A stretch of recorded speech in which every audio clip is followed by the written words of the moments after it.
Featherweight World Grand Prix kicks off with 16 of the best featherweights on the planet. Boris lands the knee on Curry. It's over. Emmanuel Sanchez submits Claxton. Yeah, I'm a little bit crazy. That's just the West Texas side of me coming out. Pedro Carvalho moves to the Elite Eight. Darion Caldwell advances. And Jim McKee, faster than a TikTok video. Let's go! Patricio Pitbull advances to the quarterfinals. The bracket is locked, loaded, and ready to launch. That is deep right now. It's over. It is all over! Darion Caldwell advances! Wow! Oh, the tap out! McKee forces Derek Campos to capitulate. One more fight closer to $1 million and the Bellator Featherweight Championship. The toughest tournament in sports is back. Don't miss world champion Patricio Pitbull defending his title against Pedro Carvalho in the Featherweight World Grand Prix. I cannot wait for this fight. Live and free. Bellator MMA on CBS Sports Network.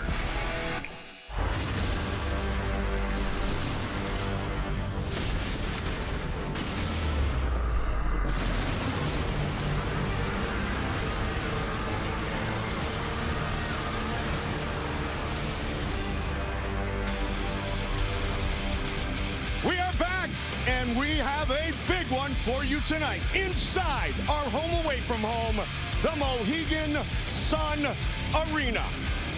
The featherweight belt is on the line. And then there were six remaining in our Featherweight World Grand Prix. 2 quarterfinal matchups later tonight on CBS Sports Network. The champion, Patricio Pitbull. The challenger, Pedro Carvalho. Also, a rematch between Daniel Vaisho and Emmanuel Sanchez. We cannot wait.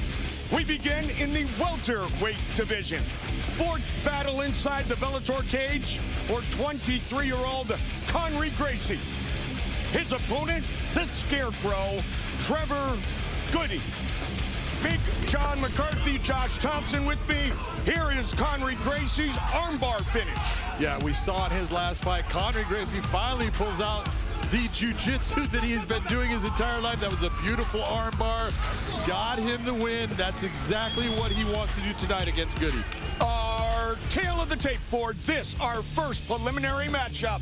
Here inside the Mohegan Sun Arena, Trevor Goody, 6'7".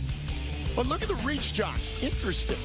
Pretty interesting, isn't it? 6'7" to 6'1", but only a half-inch difference in reach. So somebody has long arms or somebody has short arms. We know one thing, the voice is Michael C. Williams.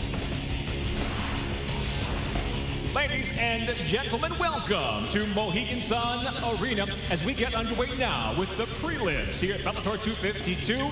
We'll kick off the action now in the welterweight division, set for 3 5-minute rounds. Introducing the blue corner at 6'7", weighing in 170 pounds even. His professional record early on stands at 1-1, fighting out of Boston, Massachusetts by way of Centerview, Missouri, Trevor Scarecrow Goody. And across the cage, his adversary fights out of the red corner at 6'1", weighing in 168.8 pounds as a professional. He stands with 2 victories, just 1 defeat, fighting out of Palos Verdes Estates, California, introducing Conry Gracie. And when the bell rings, the referee in charge, Mike Beltran. Mike Beltran, our referee. As you saw on the tail of the tape, Conry Gracie weighing in officially 168.8. His opponent, Trevor Goody. Fight scheduled for 3 5-minute rounds. Ready to fight. Ready to fight. Hell, let's go. Here we go. Tonight's fight clock is presented by Geico. Gracie in the red gloves, Goody in the blue gloves. 6-0 amateur record for Trevor Goody. Bellator debut for Goody, his third professional fight. It's going to be interesting to see the grappling situations with Goody, who believes he's a good grappler, and we know Connery's a good grappler. That's the problem when you have the difference in height. Connor. Yes, sir. Over there, sir. Yep. No talking, please. Thank you. Stand up. Walk it off, young man. You see the knee shot by Goody, hits the thigh. Hey, pick it up, please. Connery responds with a knee, but definitely doesn't get high enough. Goody coming back pretty fast. Good to see. No pun intended. Good to see that Trevor is fine as the first round continues. A lot of movement from Connery Gracie.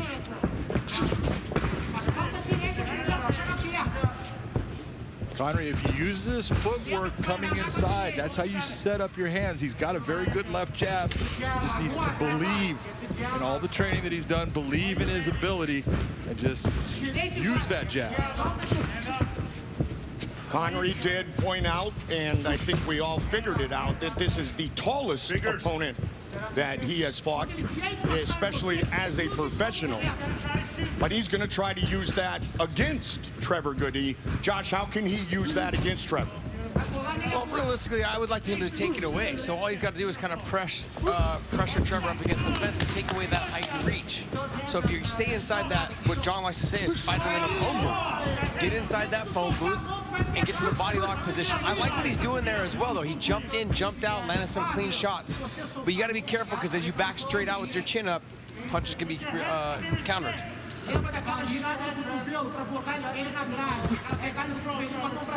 Punching in and staying in for Gracie, he doesn't really mind either with his great grappling abilities.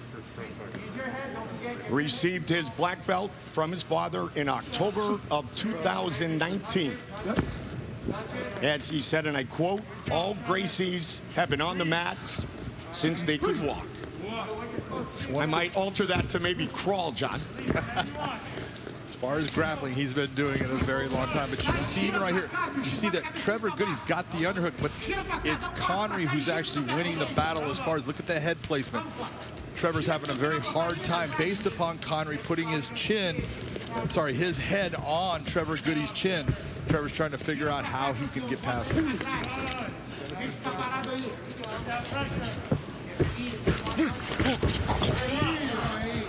Nice job by Connery Gracie, just past the midway point of round one.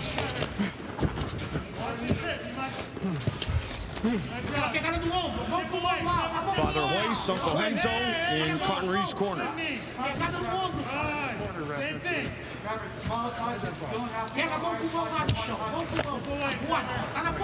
Let's go, gentlemen. Action. Take a look at Trevor Goody's head now. He is the one using that as a third arm. He's the one controlling. He's figured out, I've got to get myself down at a different level based upon his height.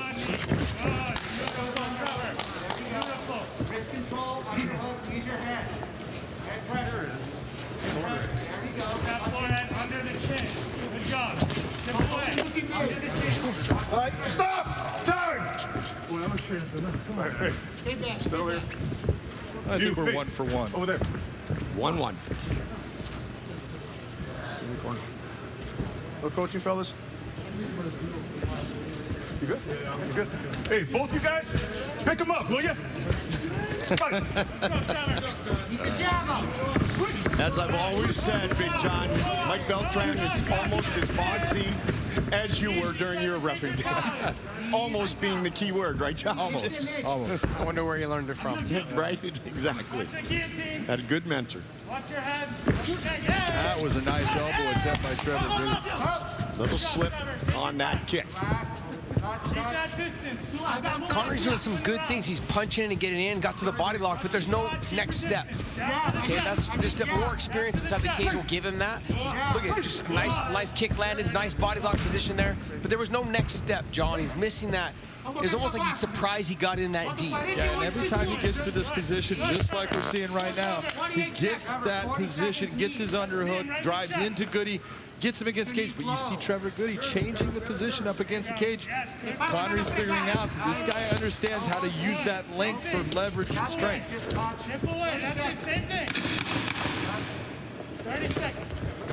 30 seconds. Now less on the clock. We heard the click, so it was 10 seconds left. Our graphic was off. We apologize. Round 1 is in the books.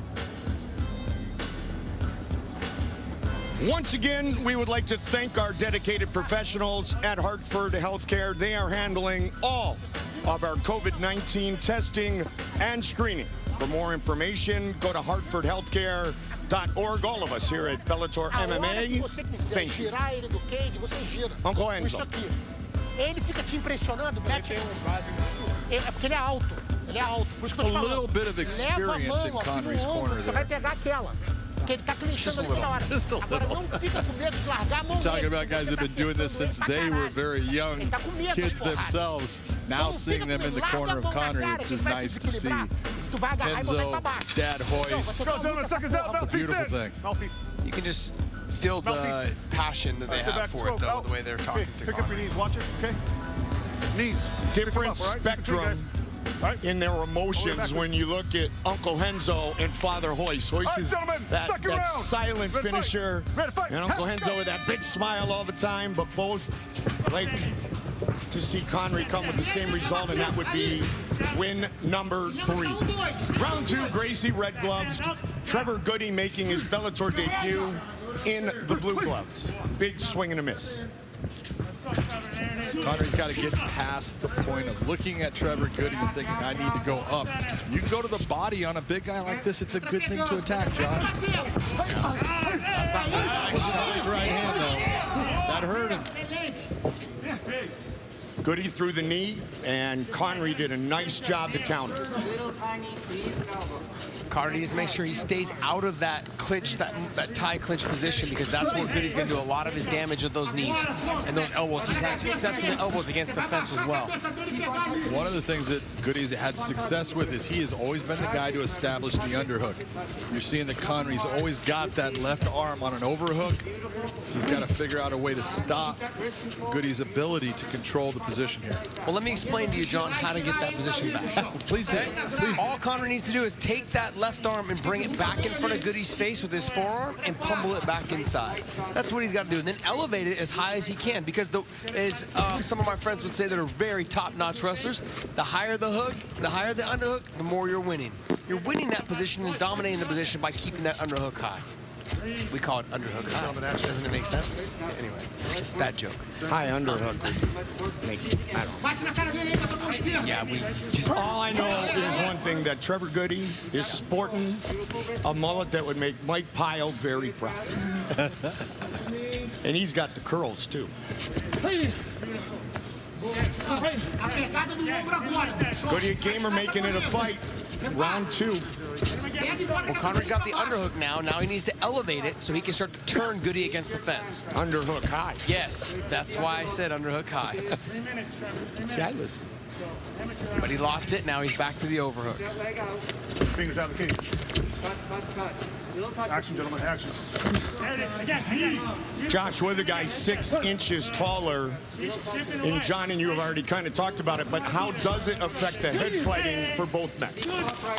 Well, I would say for Connery, kind of an advantage for him, because all I have to do is now put my forehead underneath Goody's chin and just keep him looking up at the lights so he can't see what's going on down below. But the problem is that his back is to the fence. See, now he's turned Goody, which is where he needs to focus on, but he's not able to hold him there. Whereas Goody's having to lower his level to get his forehead underneath Connery's chin. That's a kind of a disadvantage, and now you're taking away your height advantage, because the knees to the body are a lot easier to land when you're that tall. So I guess both in aspect, like both people have advantages in this position, but for Goody, it's not him putting his forehead under the chin. It's more for Connery. Action, gentlemen, action.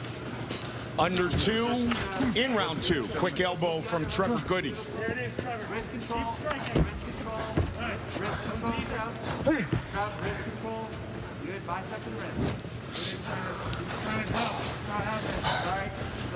Connery's last fight, August last year, that was the armbar finish that we showed you prior to the start of this one. Doesn't like those knees, baby. Here the corner of Goody saying he does not like those knees.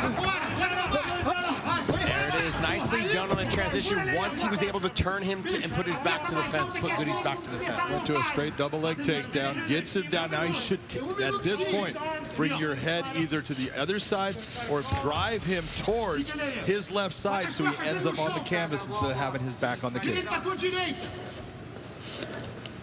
on, Trev.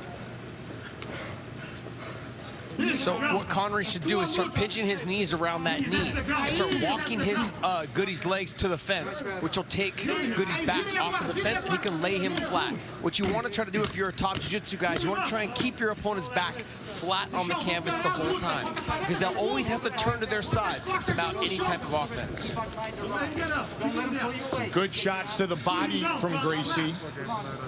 And so Trevor Goody trying to do the exact opposite, as John talked about. He's trying to continue to utilize the fence to his advantage. It's a good balance point for him right now. Prove your positions, gentlemen. Let's go. But John, getting the takedown is just not enough. He needs to create some damage. He needs to make him feel like he's at risk. He needs to show the judges that he's at risk. Because right now I have him losing this round even though he got the takedown. I agree with you. Thank you, John. Round 2 in the books.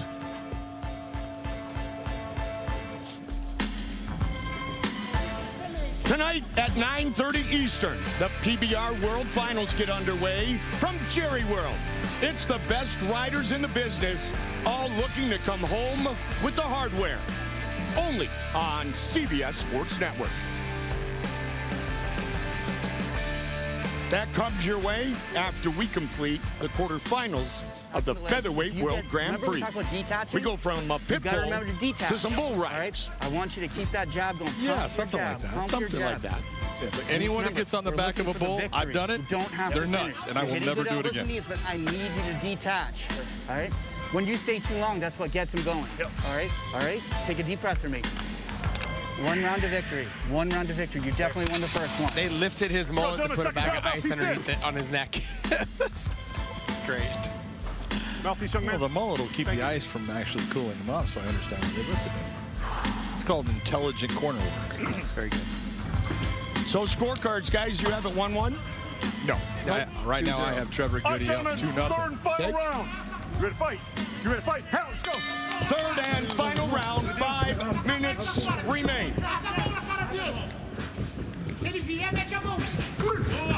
That was a nice left hook. John, he just doesn't have the confidence in his striking. He's landing clean, and then he's just smothering the shots. He could have thrown a 2 and possibly a 3 after that, and then got an easier chance of the takedown. Well, right here he's got the underhook, so he has the ability to do exactly what he did before. Drop down, get himself, drive that right now through the arm, get himself into a position to get that double leg takedown again, but he cannot stay with his back against the cage. Trevor Goody did say earlier in the week that he expected to win by elbow knockout. That doesn't mean it will happen, but he has thrown a couple elbows. He's been on the exit. He landed. Yeah, he's landing them very clean as well. Those knees in that clinch, that tie clinch position, I said Connery should not be in. But that was a nice little uppercut that Connery snuck inside. One of Trevor's training partners, Steve Holder, a Muay Thai world champ. Keeps landing that left hand. That left hand has found its home many times. That's it. But John, you can see it with Connery. You can tell that the stand-up is making him a little more tired because he's getting anxious. He's getting, and I wouldn't say nervous, but it's that when you're not comfortable in a position, that adrenaline dump happens. You land one, you get there, and then you get to the clinch, and then nothing happens, and you land another shot, and then there's a lot more pressure involved on the stand-up when you're not very comfortable there. Get him with everything. That's right, baby. That's right. Vamos definir isso agora. 3 minutos e 15. Tira tuas costas daí, pô. Você tá pegando ele firme ali. Dá uma Really good clinch work from Trevor Goody. Well, he's been successful throughout this fight. I know it's not exciting to watch someone fight this way, but if you can get in the clinch and you can deliver those nice little knees to the inside every now and then, bring those elbows across, look, this is a good way for you to win the fight. Connery has got to figure out a way to get his back off of the cage. The other thing as well, that John, like Goody's putting his head down by his chest. I would start, if I was Connery, I would start trying to attack that neck. Physically, like the strength, I would give to Connery. It's just you got to be careful how much you utilize, because it is the third round and you start to get a little tired. You don't want to be stuck with a minute left, you know, exhausted, trying to chase a submission. 3 elbows make it 4, thrown in succession by Trevor Goody. You know, a lot of times when you're looking at clinch work, it's about desire, your desire to not settle for the position. And right now, Trevor Goody is showing that, you know what, I have the desire to make sure that I put your back against the cage. I'm not going to settle. If you turn me, I'm going to work until I turn you back. 2 minutes. 2 minutes. Let's fight this right now. Trevor. Hit him. 1:45 remains in this fight. Oh, big knee. Looking to finish it right here.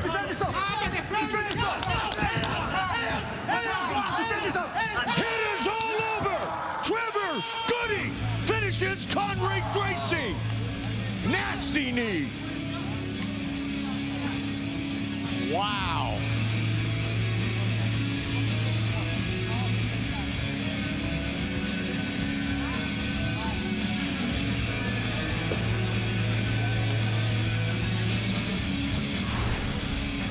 When you're as tall as Goody, you always have this ability. Look at that. He just started to drop levels. That knee touched that chin.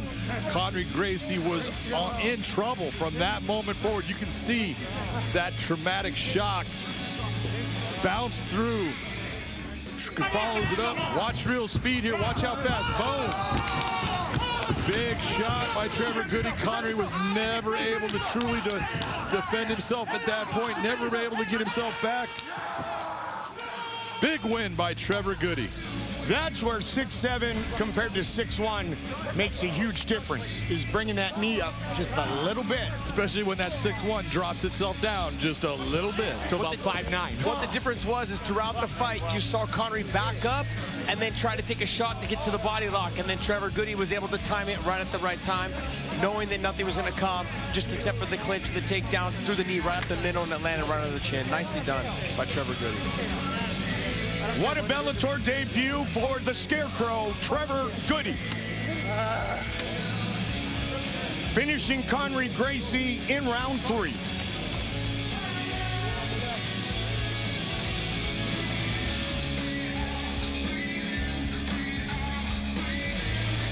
Michael C. Williams to make it official.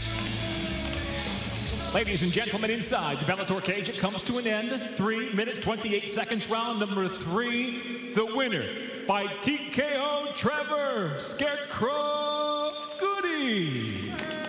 1-0 inside the Bellator cage with a 3rd round finish, his first career win by knockout. All right, let's get it up to the fight desk. Say hello to Jen Brown and Chael Sonnen for the first time tonight. Well, thanks, Goldie. Hello to you, too. All right, Chael, we got an incredible lineup tonight. I think the thing I'm most excited about is our Featherweight World Grand Prix returns tonight. I mean, there was so much momentum heading into this tournament, and now it's back. We got 2 Grand Prix matches. We got a World Championship on the line. We got 2 undefeated fighters. Oh, and by the way, did I mention Aaron Pico will be here later this evening? Come on. Right. I got to tell you, Jen, we're what we call loaded tonight. We are loaded tonight. Well, in case if you guys forgot, it was 8 months to almost the day that we paused the tournament. So let's take a look at where we are heading into tonight. Now, of course, we've got AJ McKee and Darion Caldwell have already advanced in the quarterfinals there on the left side of the bracket. Tonight, we have the last two fights in the quarterfinals there on the right side. We, of course, have the rematch. Daniel Weichel, he's taking on Emmanuel Sanchez. And then our champ, Patricio Pitbull, he's taking on Pedro Carvalho. And a lot is on the line for that one, Chael, you just said, because not only does the winner advance and move one step closer to the winner of the Grand Prix, but they will also be closer to winning that $1 million. And oh, by the way, they also will be going home with the belt tonight. So let's talk the numbers here, because you look at Patricio Pitbull, this is something very interesting. Let's flash back to our featherweight Grand Prix selection show. He had a chance, and it's unique, to choose who he wanted to fight tonight, and he chose Pedro Carvalho. Yeah, which, by the way, in case any new fans think he chose the path of least resistance, that's not the way Pitbull's mind worked. He wanted to get some of the hardest lifting out of the way early, maybe strategically keep McKee, if you will, on the other side of the bracket. Either way, he asked for this fight. You can see where that's going to create some bad blood, Jen. It should be no surprise that tensions have boiled over. Poor Carvalho got called out by the champ. Well, you're talking about bad blood and tensions. There's been a lot of trash talk between these two, you know, between their gyms, between their countries. I think that there's some emotions, extra emotions for both these guys heading into tonight. Is that a problem, excuse me, going into such a big fight tonight? Which, Jen, I must tell you, I don't know where this came from. I know this might be something that the SBG gym with Gallagher and McGregor just do for fun. It's part of their kit. This is nothing that Pitbull's ever done before, and I'm not sure where the wheels got off the bus on these two, but when you do want to talk about the emotion and the added pressure, yes, I think it's real for Pitbull because it's something unique. Yeah, interesting. Well, we will see if that plays a factor in the cage tonight. That is our main event coming up later tonight on CBS Sports Network. Let's get it back down to Goldie. Thank you very much, Jen. We continue, and once again, it's a fight at 170 pounds. Pat Casey is back. What a battle in September. He fought on 3 days' notice, went the distance with Daniel Madrid. Our tale of the tape, 27-year-old Roman Feraldo against Pat the Gorilla Ninja Casey. 74 entries compared to 70. Feraldo likes to stay on the outside and land shots. We'll see if Casey can get inside and maybe take him down. Michael C. Williams. For those joining us at CBSSports.com, we welcome you to Mohegan Sun Arena as prelims move on with the welterweights once again. Set for 3 5-minute rounds. Introducing the blue corner at 5'8", weighing in 170.8 pounds. His professional record, 6 wins, 3 losses, fighting out of Springfield, Mass, presenting Pat the Gorilla Ninja Casey. And across the cage, his adversary fighting out of the red corner at 6'1", weighing in 170.5 pounds. As a professional, he's undefeated at 3-0 by way of Key West. He fights out of Pompano Beach, Florida, Roman Feraldo. In charge, your referee, Brian Miner. Brian Miner, our referee. Fight number 2. Amongst our prelims, Roman Feraldo, a perfect 3-0. Pat Casey, back at 170. His last 4 fights have been at 185. We are underway. Tonight's Fight Clock presented by Geico.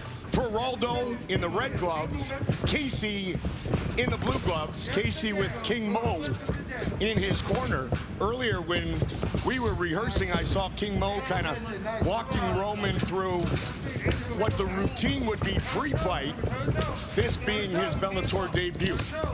Roman's already shown a couple of things that he does very well. His footwork is good, and he tries to go for combos. He usually doesn't just throw ones. He goes after 1s, 2s, 3 punch combinations, and he'll throw kicks off. Roman Feraldo from, as many of us know, the southernmost point of the United States, Key West.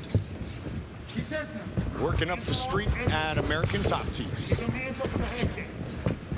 Well, we've seen Pat Casey multiple times, Mike, and we know that he is super strong, very aggressive in the first couple of rounds, got a lot of strength, and if he can get this takedown, he can do damage on the ground. That was a nice job by Feraldo to stay up on his feet. Casey's teammate, Cameron Lachinoff, lost to Kyle Crutchmer a few weeks back. Yaroslav Amazov, a teammate of Feraldo, is set to fight on the main card in a battle of 2 men that are a combined 35-0. Freeze him up. Freeze him up.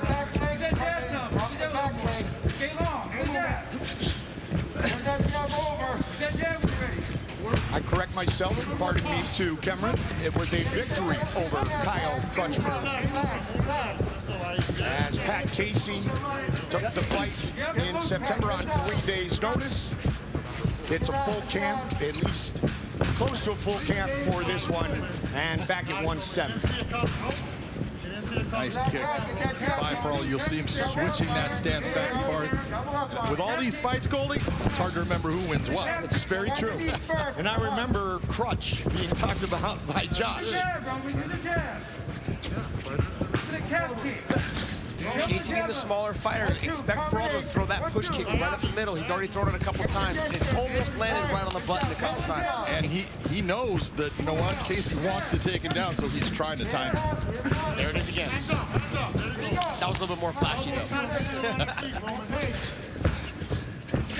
But what you'll notice from Casey is he'll dip his head straight down and throw his punches as he comes in. He's coming straight in. So Farrell sees that, and he knows that that push kick and that kick right up the middle is going to land eventually.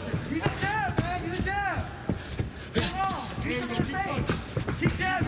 Farrell needs to keep that left jab sticking out there.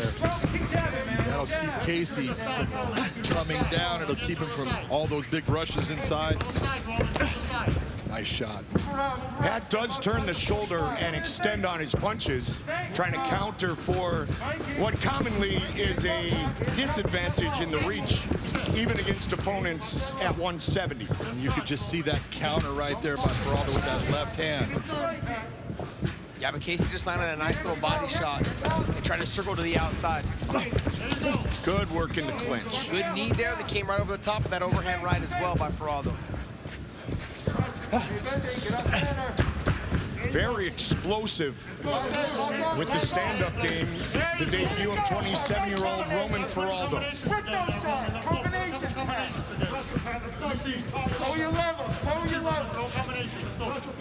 Jab hard. Turn it over.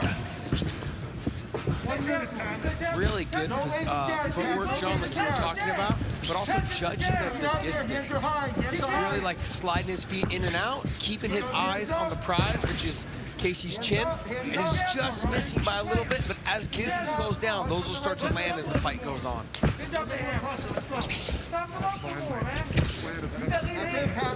Pressure. Get your distance.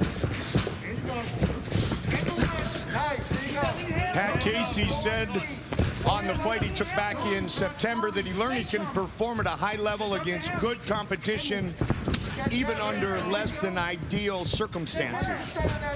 Pat had that fight against Daniel Madrid, and I looked at, when you're looking at Roman Faraldo and you look at Daniel Madrid, they're very similar. Similar in size, similar in style and what they do. So he's had at least time in the cage with someone that does a lot of what Roman does. Final seconds of round one.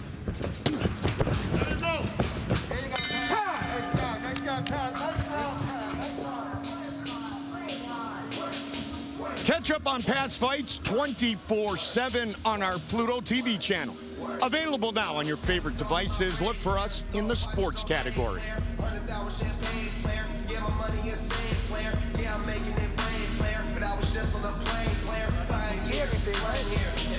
So, good job that jab. Right now, second round, he's starting to The get quarterfinals of the Featherweight World Grand Prix featured later tonight live on CBS Sports Network. Title on the line, Pitbull versus Carvalho. And then it is Vaishal Sanchez 2. The first fight, a split decision win just over 4 years ago for Daniel Vaishal. Go. Let's go. Back up a little bit. Next week, it is Darion Caldwell and AJ McKee in a semifinal matchup. Round two, Faraldo red gloves, Casey in the blue gloves. Give him angle.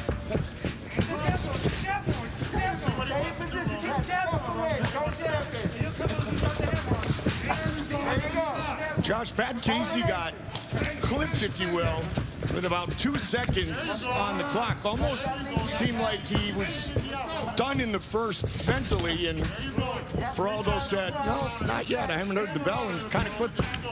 Yeah, sometimes what will happen, John, and we can attest to this, is that fighters will relax when they hear that clack, clack at the 10-second bell. Very ill-advised, by the way. And I've seen fighters with 10 seconds left turn their back and walk away from their opponent while they're on the ground, and the opponent's got up and actually ran out of them and dropped them. I've seen that happen multiple times. And it's like I said, it's ill-advised. Just, you've got to always be prepared and ready to fight, no matter what. Even when the bell goes, still keep your defense up. Big John, who'd you like after the first 5 minutes? Oh, there's no doubt that Geraldo won that first round. His coach, Newell, was very insistent in, I want you to use your jab. What be it if you're in the southpaw stance or the orthodox.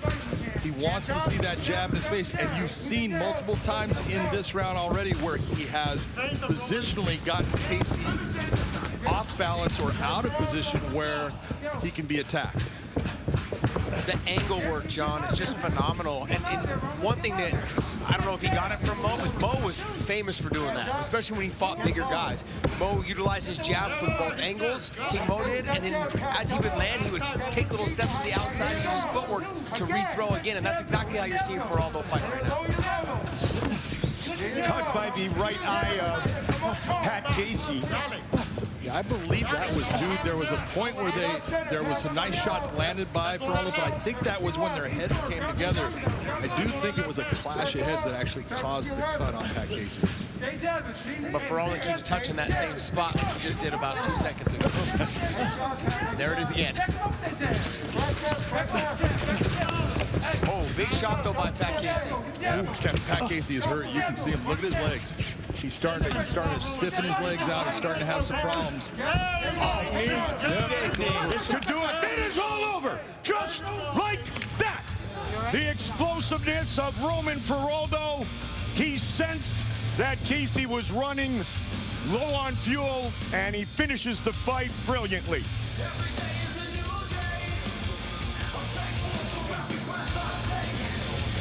Systematically broke him down and earns himself a highlight reel finish.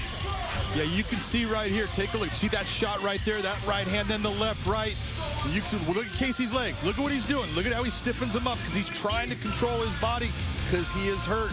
And then Geraldo says, oh, I see that you're hurt. Let me finish this off.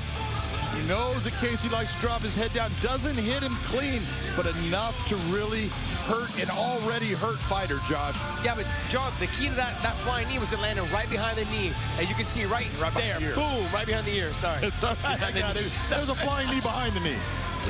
Just beautiful positioning. And watch, listen to it at high speed. Beautiful job by Geraldo. Great timing on the takedown. I mean, on the knee. Said it twice now. Jeez. Don't go to me, John. Leave me alone. That's all right. Roman Geraldo, 4-0, all 4 professional wins by knockout. 2 in the first, now 2 have come in the second.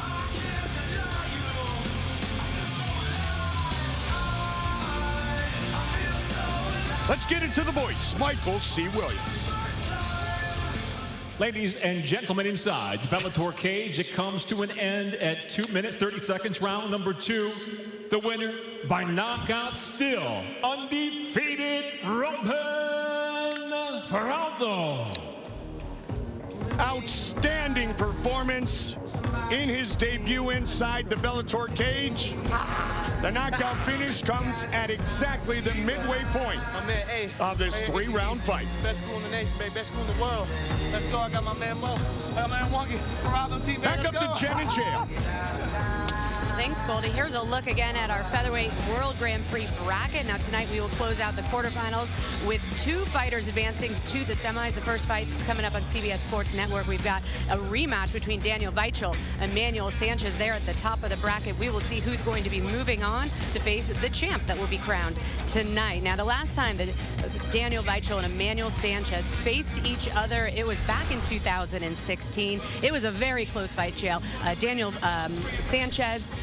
Emmanuel Sanchez lost a very split decision loss. He wants this one back. He says he's coming for redemption. he called out Weichel in this fight. He says, I want to fight you. How does he get it done tonight? Yes, the question, what is going to be different? Well, allow me to tell you, because, Jen, if I was to tell you that Sanchez was coming on strong at the end of the first fight, I would be correct. By the way, that was a 3-round contest. This one's scheduled for 5 rounds. Now, why Weichel, I apologize, why Sanchez says it's not getting out of the first, let's say it does. I think that favors him. I think his cardio and his pace was looking a little better towards the end of the first contest, and now there's an extra 10 minutes. Well, that is a lot of extra time to get it done, although he is saying one and done inside the Mohegan Sun. But let's talk about Daniel Weichel, because he has felt that pressure already that Emmanuel Sanchez is known for.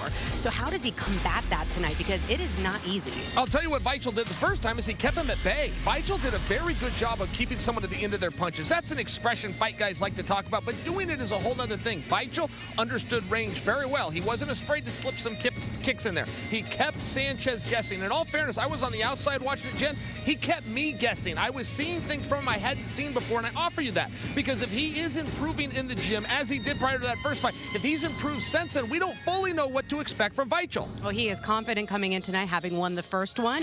He caught up with our own Josh Thompson yesterday to tell us what he thinks about coming in tonight. All right, so this is a rematch against Emmanuel Sanchez. He said you're the same fighter than the first time you guys fought. What do you say to that? That's, he can say whatever he wants, you know. I feel that I'm a way different fighter than was the first time we fought, and even I'm a different fighter than maybe 6 months ago when they canceled the first fight. I feel involving every day and from fight to fight. So I will showcase this Thursday night, and the whole world will see that I'm a different fighter. Sanchez is tough, gritty, that Mexican style of fighting with pressure. How do you combat someone like that? I worked a lot to get around with movement and to get my style going, no matter what my opponents are doing. We simulate this in all sparring sessions, and I got a lot of great guys coming in, putting pressure on me, and we find a way around. We pick the holes and take him down. So assuming you win this fight, you'll be fighting for the title next. Do you care who you fight? No, well, one step at a time. Now I'm focusing on Sanchez, and Pedro's not to underestimate it, and but I know how good of a mixed martial artist Pitbull is, so I have no preference to whoever is next, but it would be nice to see Pitbull a third time, definitely. Give me a prediction for your fight. I will hurt him. I will hurt him in each and every round, and I will look for the finish no matter where, standing or on the ground. Good luck, Daniel. Should be a spectacular matchup. That is our first fight live on CBS Sports Network. A battle of unbeatens. Amazov and Storley, and then our featherweight world title fight, the final matchup of the quarterfinals of the featherweight world Grand Prix. Speaking of featherweights, Lucas Brennan, Andrew Salas. Skywalker, 3-0, all of his wins in Bellator. Well, when we see Lucas Brennan, we're looking for submissions because he is outstanding on the ground. He has been rolling since he was a child with his dad, Chris, the West Side Strangler Brennan, who we have seen fight since the beginning. Look at this. That is a painful choke. Every time he goes in there, he is looking to finish his opponent. That makes him a dangerous fighter once the fight hits the ground, Josh. Second Bellator fight for Andrew Salas. He last fought on the campus of Penn State University. Our tale of the tape for this featherweight matchup. Lucas Brennan did miss weight at 148 pounds. The 20-year-old will have a 3-inch reach advantage. Here's Michael Z. Williams. From Mohegan Sun Arena, we welcome all those joining us from Bellator's YouTube channel as the Bellator 252 prelims continue now with featherweights scheduled for 3 5-minute rounds. We introduce the blue corner first at 5'8", weighing in 145 pounds even. His professional record, 6 wins, 4 losses, fighting out of Freehold, New Jersey, Andrew Salas. And And across the cage, his adversary fighting out of the red corner at 5'10", weighing in 148 pounds. As a professional, he's undefeated. 3 victories, no defeats, fighting out of Frisco, Texas, Lucas Skywalker Brennan. And the referee in charge, Brian Minor. Brian Minor, once again, our referee. This fight, a featherweight confrontation. 3rd straight fight at 145 for Andrew Salas. Lucas Brennan, 20 years old, is a perfect 3-0. Here we go. Tonight's fight clock presented by Geico. The southpaw, Lucas Brennan, in the red gloves. Andrew Salas, back in the Bellator cage for the first time in 3 years and 10 months, is in the blue gloves. In his Bellator debut, he earned that split decision victory that we showed you highlights of over Ethan Gross at 145. Nice job by Lucas. Get the takedown right from the takedown, passing guard. Kind of like he likes to sit in that knee shield position where he puts his knee across the thigh. You look at him start to set up that Japanese necktie almost. Working for the Darce now here. He's got that body style, John, that kind of allows him to hit that position. He's got a lot of pressure already. You can see what he's doing with the Darce. You see Salas trying to explode out of it. Nice job at least breaking the arms apart. Lucas not wanting to lose that top position, so he let go of it. Go. Stay safe. As soon as he makes that space, what makes Lucas Brennan dangerous on the ground is that he does transition beautifully from one submission attempt to the next. You believe that he's going for one thing, all of a sudden he's got another submission on you. Bad things start to happen. In the Bellator cage, he has defeated a 31-year-old, a 33-year-old, a 30-year-old. He is fighting a 33-year-old in Andrew Salas. So you're trying to say that he's a young guy picking on the old guys? Yes, indeed. Only an old guy would say that. I know what it's like being an old guy having young guys pick on me. I concur. Just beautiful groundwork here, Josh, when you're looking at what Lucas Brennan is doing. Look at the pressure and the ability to move from one position to the next and land beautiful shots, elbows, and hammer fists. We saw that in Lucas's last fight also, too. When he got to the 3-quarter mount position, he was able to do some big damage with the elbows and light up the strikes that eventually led to the stoppage. Only if you have it. Don't waste your time. Let's have it. Elbow that thigh. Very proud father, the 5th degree Brazilian Jiu-Jitsu black belt. Chris Brennan, 21 wins, 19 by submission. Nice. It's just crazy to think, John, how old he is with that many fights and that much success. Over your head. It's like, wow. Over your head and come up. And his younger brother, Tyler, is an 8-time Jiu-Jitsu world champion, a U.S. Wrestling national champion, and a brown belt in Jiu-Jitsu. Let's go. Fight You can look towards an Iranian lift here by Salas, but Brennan is looking at it differently. He wants to lock up an inverted triangle, which he's doing. Walk him to his back. With Lucas, though, look, he's going to roll him to the side. Now what he'll try to do is land some strikes as well as pull the arm across the body. Big hard elbow. Push his legs apart. Big he can also start trying to attack the key lock from that position as well. Start tweaking on the shoulder that's available. Yeah, Salas right here, a lot of times you'll see guys actually control the leg just to make sure he's stuck. Because Salas is in a bad position. He needs to be careful of protecting that arm. You're looking for that Kimura grip that Lucas is going after. Rip that off. His hands away. His hands away from the body. You're almost out.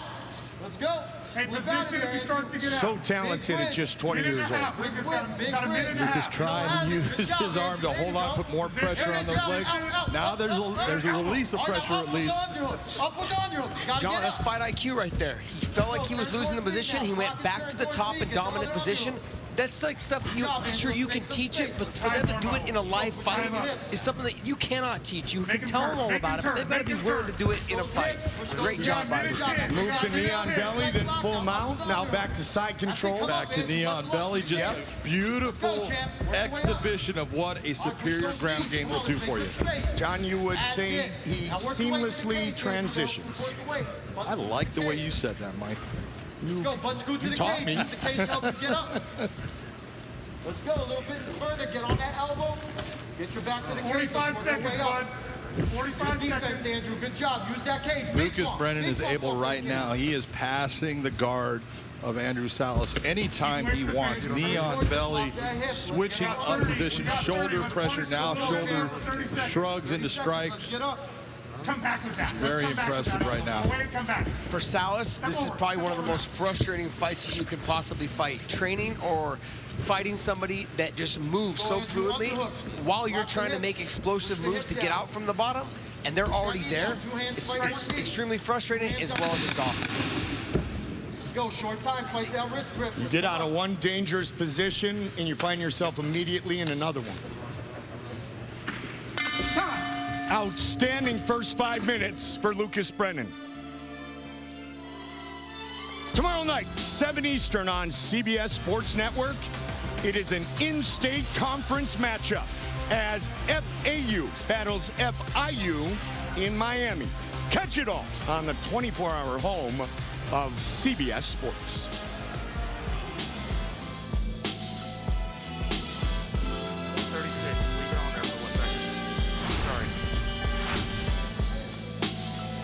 Here comes Lucas Brennan with that transition to the takedown, drops level, double leg, drives into the ground. But it's what you see as far as him getting to side control right away. He goes after the darts.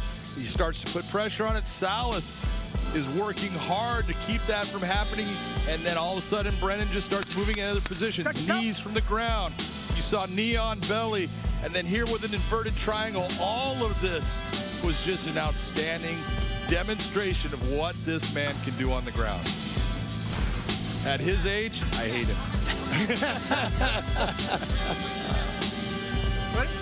Ready? So with that type of dominant performance, putting his opponent in trouble multiple times, John, how do you score round one? I have round one, 10-8 for Lucas Brennan. Exactly why I asked. But John, Salas needs to make sure he doesn't come out and try to make it all up in one round, because if you go chasing after Lucas too much, he can eventually get taken down easily and end up right back where he was in round one. And Josh, it was a couple of inside leg kicks that Lucas utilized for that first takedown of round number one. Hey, keep that pressure. Perfect. Let's go. Again. Nice body kick there right there by Lucas. Come on, Andrew. There's the look. Now touch him up. Touch him up. Snap him on the fence. Put him on the fence. Snap down. The corner. Lift him. Big lift. Other way. Big lift. Come up. Top position. Come on, Lucas. Come on, Get up. Fight the hands. Get up. Fight the hands. A lot of pressure on that neck right now, but Lucas is doing the right thing. Now the pressure's not quite the same. Snap him. Big guillotine, high elbow. Lucas needs to sit to that single leg and start to elevate and lift so he can turn his chin so he can avoid being sucked into his full guard. Let's go, Andrew. I know to most people they're looking right now, they're thinking this is a tight guillotine. Right now, there's not a lot of pressure on it. It can turn that way quickly, but right now, Lucas Brennan is safe. Well, Lucas just got to be careful he doesn't get pulled into full guard while attacking the neck. He's right in front of his corner. Of course, his father in his corner as always. I can tell you guys that I was supposed to fight his father a couple times when I was fighting.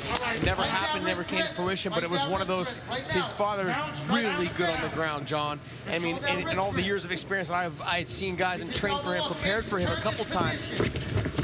I see it a lot in Lucas, what he's offering, and the way Lucas listens to his father in that transition that we just saw is phenomenal.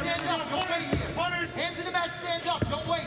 Andrew, up. Now Lucas attacking on the guillotine of his own, turning his back off of the fence like we've talked about before. Exactly what we were talking about. Great job. Then he was in the mount position. He gave up the mount because he felt Salas was walking his feet up, and then he didn't want to lose the position, so he dismounted. Now he's got chest-to-chest pressure. This is next-level stuff, John. I got to explain to people, this is next-level stuff. Well, it's so nice when you're seeing a guy that understands the move before it's happening, because this is like playing chess. And Lucas Brennan has seen this so many times before. He knows what can happen, so he takes himself and puts himself into a position where he can be safe, he can control the position, it's, as you say, it's next level. It's outstanding. What Lucas knew, though, is he can kind of suck him back and keep his feet off the fence. He can do that as well to make sure that he can't try to explode off and walk his feet along the fence to get out.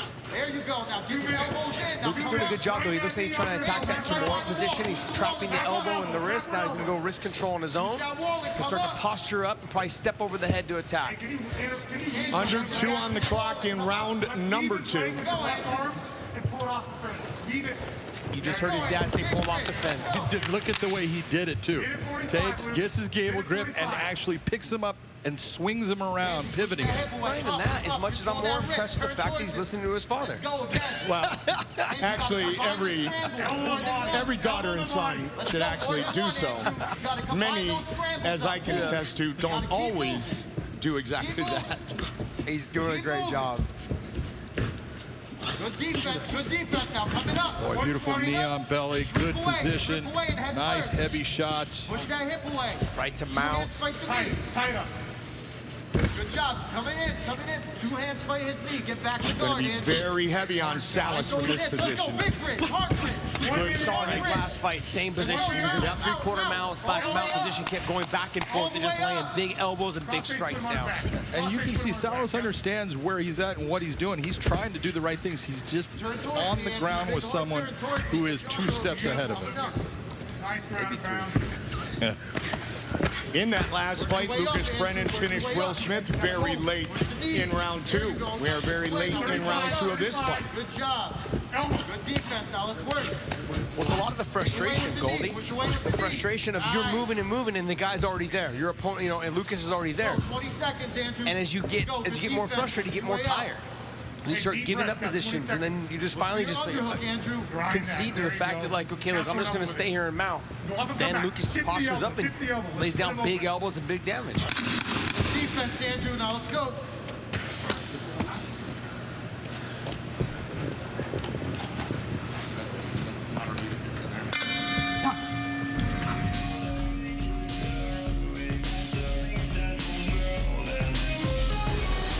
MVP empowers combat veterans and former professional athletes by connecting them after the uniform comes off, providing them with a new team to assist with transition, promote personal development, and show them they are never alone. To all our combat vets, former fighters, and athletes, MVP has your back. Go to vetsandplayers.org to donate or join. And a perfect time to talk about MVP.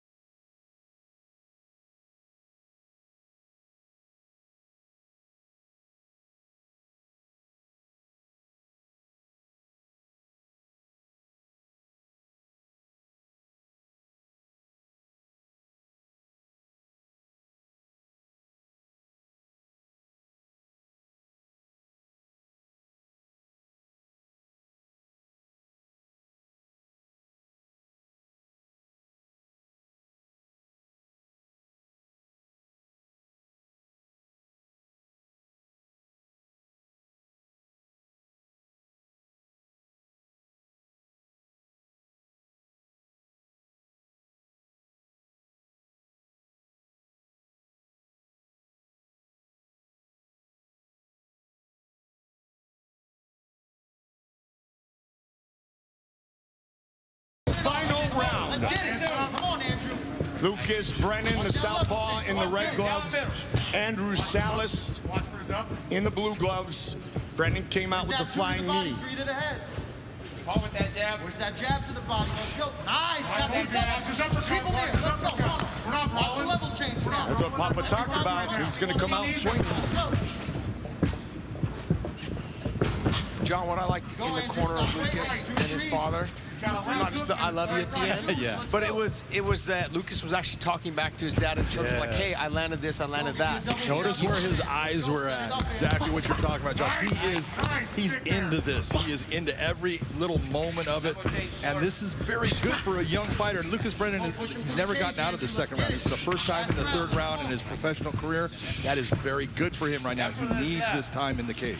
Andrew's back to the cage. Let's go. Close that distance. Body lock. Underhook. Good. Lift him Stay up. high. Very nice. Let's stay Lift him high. up with those underhooks. Let's go. Let Let's him get a dig. big That's turn. fine. Pummel in, head pressure. You see Lucas do here is he's got his fingers locked, but he's got to do a step to that right side that his hands are locked. Step to the right side and get his hips into him. Yep, and then start to pull him away from the fence as well, so he can maybe re-enter on a double or get deeper on the single. There you go, like you just said right there. He step, put the knee right behind it. Now he'll probably try to pull him away from the fence and sit him to his butt or re-enter on a double. There you go. Now put your shin outside his thigh. Put that shin outside his hip. 20 years old, 3-0 as an amateur, 3-0 as a professional. All 3 professional wins here in Bellator. His first professional win at the WinStar World Casino and Resort, the same venue where his father had his last 2 professional fights. Keep your shin outside. Get your leg out of there. Get your leg out of there. Saw it right there, Lucas trying to bring him backside with the pressure. Nice job by Salas to understand exactly where he wanted to go with him. Well, what Lucas did was he reached the far side hip and he tried to like pull him off so he could re-enter on either a deeper high crotch or re-enter on a double leg to lift and elevate and take him down. I like this too. He's all very perfect. Got to the back, able to sag him down. Now he's in the top dominant position. A lot of time to work. Got to pull him away from that fence so he can't start trying to walk, use his feet to walk all the way up. You saw Lucas dismount again, using his fight IQ to show that, like, hey, I don't need to be in this position. I'm more comfortable enough to go to side control, go to 3-quarter mount, and dominate this position. Let him up. Don't let him up. All the way up. All the way to your feet. Lucas did say pre-fight that Andrew Salas was a self-proclaimed wrestler, grappler, and he was hoping he would prove he is a wrestler against me. Lucas Brennan has really neutralized any offense other than the one attempt, which, as you guys talked about, really wasn't too dangerous for Skywalker of Andrew Salas. Stand up, Andrew. Get up. Up to your feet. Yes. Nice elbow there, John. Very nice. And Lucas doing a lot of things. A lot of people don't even see it with. He's got the forearm pressure against the neck of Salas a lot of the time, and it's just uncomfortable, and it keeps your head off to the side, which just then as he's moving, you can't move fast enough to stay with him. Beautiful jump over into side control. Well, he had the knee cross position. We call it the KC position, where his knee was across that bottom thigh. And he just keeps that top leg pressed over to the other side, so your opponent's actually facing away from you.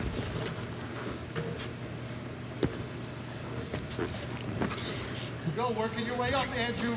Elbow, hard elbow. Lucas has got to do another thing by doing what he said his dad had told him to do earlier, pull him away from the fence. You gotta get up. His legs are a little bit high up there, bud. Good defense. Control that wrist. Now work your way up. Control his elbow. Control that tricep. Right to the nose. Right where you're at. Hard turn, Andrew. Hard turn. Going off. Hard turn. Let's go. Got 40 seconds. A lot of little things going on here, and a lot of times you'll see someone like Lucas, what he's trying to do is actually he's giving a little pressure release, which is going to make Andrew start to move, and he's just waiting for that movement so then he can take the back. Well, sometimes when you're in a position you don't feel comfortable with, because you're not used to being in that position in the gym, you let them move because you know you can get to a dominant position somewhere else. Salas representing Dante Rivera, Brazilian Jiu-Jitsu right there. Can he get it at the end of this fight? Good advice coming out of Salas's corner as well. Looks like we're going to go the distance. Dominant performance by Lucas Brennan to the very end.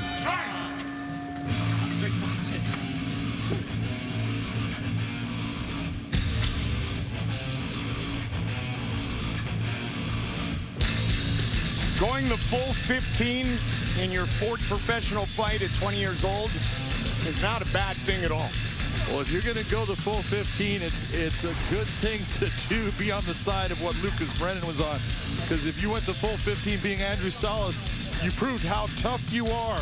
But man, he took a lot of shots. He took a lot of just punishment here by Lucas Brennan. Look at these shots. You can see him pushing off, trying to get his hips free so he can get to full guard. Can't do it. You see Lucas with that knee inside, closing up. He got it over in the knee on belly a lot. Put a lot of pressure. This is the end of the fight, opening up with big shots. He even finishes it off with a kick once. You see Andrew Salas stand up. Nice little shot. Would have been nice for Andrew just to say, just give me one. John, if I can make one critique about Lucas, I think this will come with just more time. He just needs to sit down on his ground and pound a little bit more, as well as his on the feet. But he could have potentially got Salas out of there earlier in the fight had he focused more on just laying in the heavy, heavy shots, not just a little hammer fist. But honestly, at 20 years old, I'm really split straws here, man. We're going to critique that performance. I know. Okay, now. Second Bellator fight in 84 days for Lucas Brennan, who is set to move to 4-0, all inside the Bellator cage.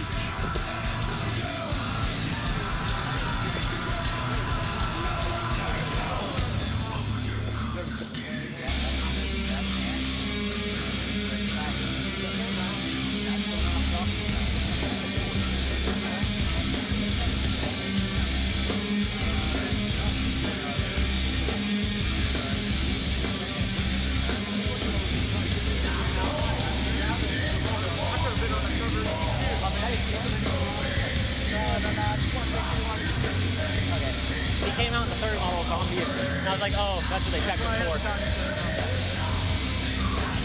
11th professional fight for Andrew Salas. He was game.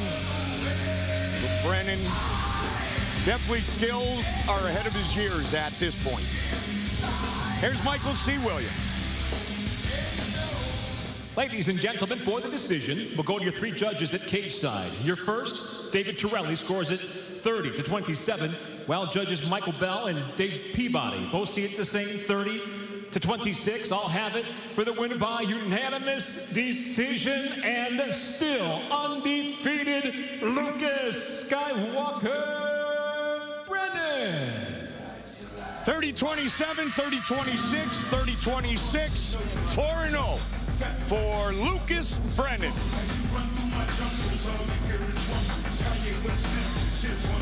And the longest win streak in Bellator continues. The mercenary A.J. McKee puts his 16-0 record on the line against former world champ Darrion Caldwell.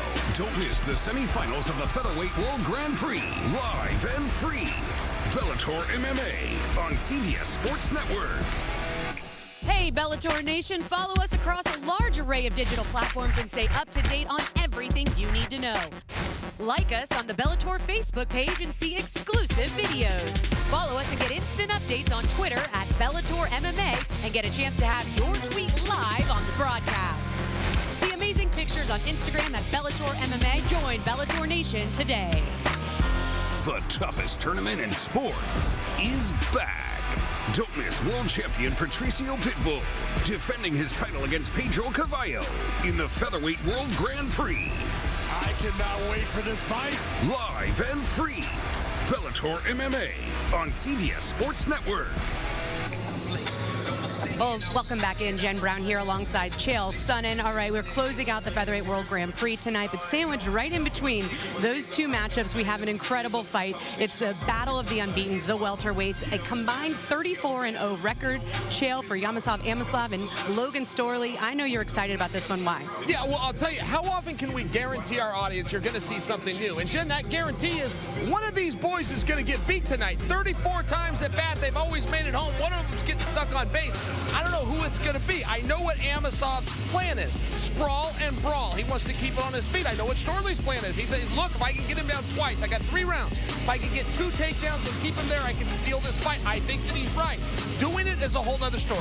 Well, I want to talk to you about some numbers real quick for Amosov. Okay, he's 24-0, which, by the way, is the best active record in MMA now that Khabib is retired.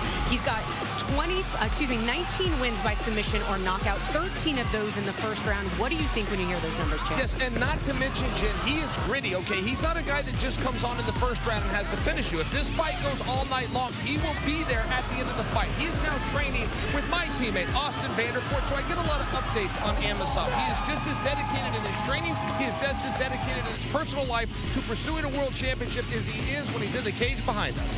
Well, Logan Storley said that this is going to be the toughest test for him in his career. He talked about what he focused on this camp. He said when he watched the fight of Amosov and Ed Ruth, he said he thought Amosov was tired. So he focused on his cardio. He thinks his pace and pressure is going to be the difference maker in this fight. Do you agree? Logan Storley is a winner, Jen. You have 4 chances to win a high school state championship. He grew up in Minnesota. Somehow they give you a 5th chance when you're an 8th grader if you're good enough, and he won all 5. The point I'm making, his opinion matters, but it is different than mine. No, I do not see Amosov as a guy that backs down. No, I do not believe that Amosov can be broken due to cardio. I don't hear that about his training. I've never seen it in his fight. Well, you know, we talked numbers. You know what? I sold them short. I said they were 34-0 combined. They are 35-0. No one knows for sure. Jen, that's impossible math. That's impossible math to do. We could argue all night. We'll never know. Well, Amosov has never made it, he's only made it 6 times to the 3rd round in his career. So if Story's right and that extra cardio that he thinks is going to pay off, it'll be interesting to see if that plays a factor in these deeper waters, although you say it does not. Fully agree with you. I think a better strategy for Storley, win the first 2 rounds, coast in the 3rd. All right, I love it. All right, let's get back down to Goldie. Guys. Jen, thank you very much. That will be an incredible battle. 2 tremendous grapplers. And by the way, they are from rival camps, Sanford MMA and American Top Team. Set now for a bantamweight confrontation. Our tail of the tape. Jornal Lugo just fought 3 months ago. Both been a perfect 4-0. Lugo, one of those wins inside Bellator. His opponent, Skyler Suto, set to make his Bellator debut. He is the younger of the 2 fighters. Michael C. Williams. Ladies and gentlemen, tonight here at Bellator 252, the prelims now go to the bantamweight division, featuring 2 undefeated fighters set for 3 5-minute rounds. Introducing the blue corner.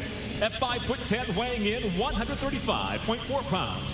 His undefeated professional record stands at 4-0. He fights out of Baltimore, Maryland, Skyler Suto. And across the cage, his adversary, fighting in the red corner. At 5'9", weighing in 135 pounds even as a professional. He's undefeated as well at 4-0. He fights out of Palm Beach, Florida by way of Waterbury, Connecticut, Jarnell A1 Lugo. And the referee in charge once again, Brian Miner. Brian Miner keeping busy here during our preliminary matchups. 2 men with perfect 4-0 records, Lugo and Suto. Fight scheduled for 3 5-minute rounds. You ready? You ready?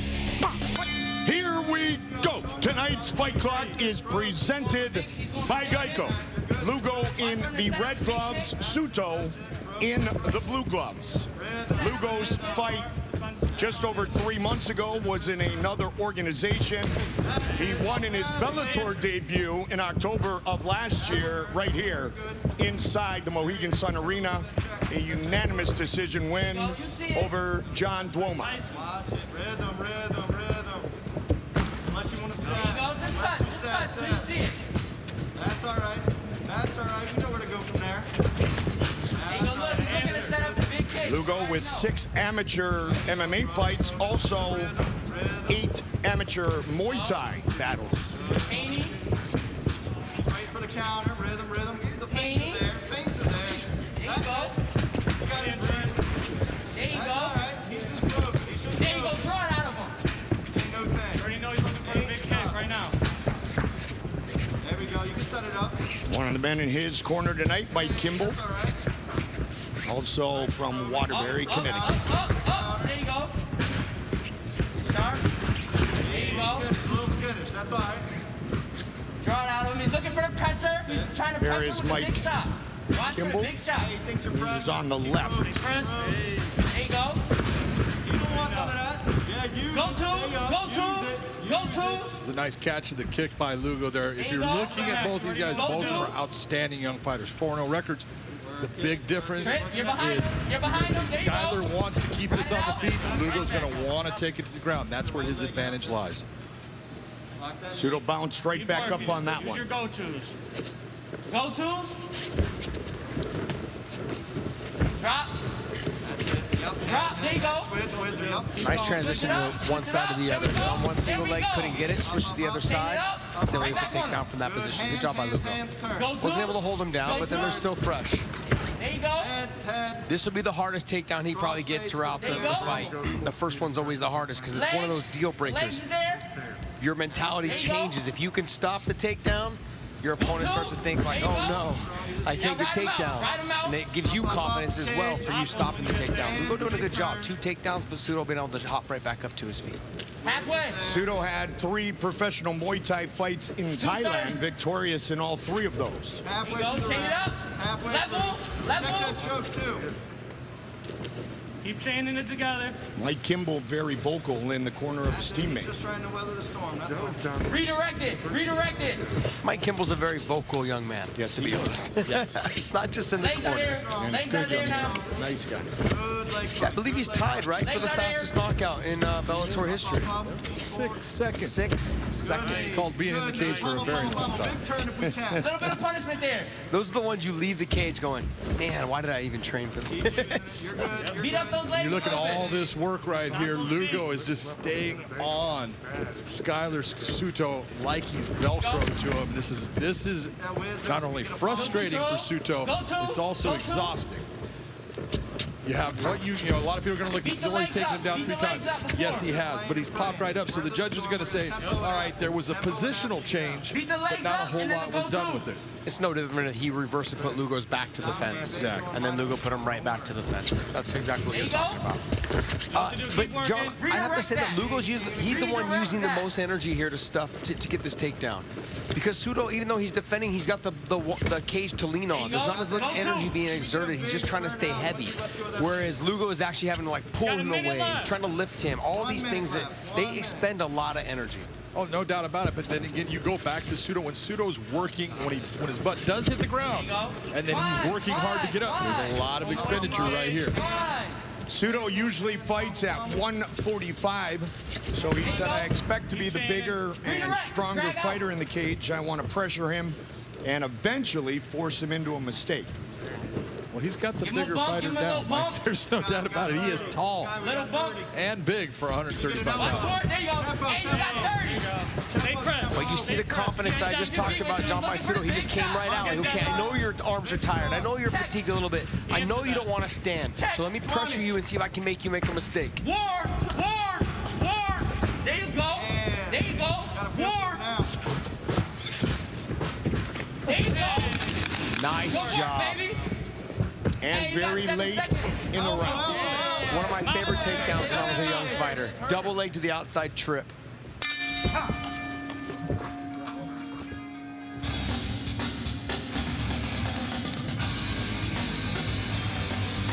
1 week from tonight, the Featherweight World Grand Prix will continue. It will be semifinal number 1. As the Wolf, Darion Caldwell faces off with 16-0 AJ McKee, who will move 1 step closer to the championship, 1 step closer to a $1 million payday. Find out next Thursday, 7 in the East, 4 in the West, right here on CBS Sports Network. We will know what our other semifinal matchup will be by the end of tonight. 2 quarterfinals for you live on our main card on CBS Sports Network. A rematch between Weichel and Sanchez. A title fight between Pitbull and Carvalho.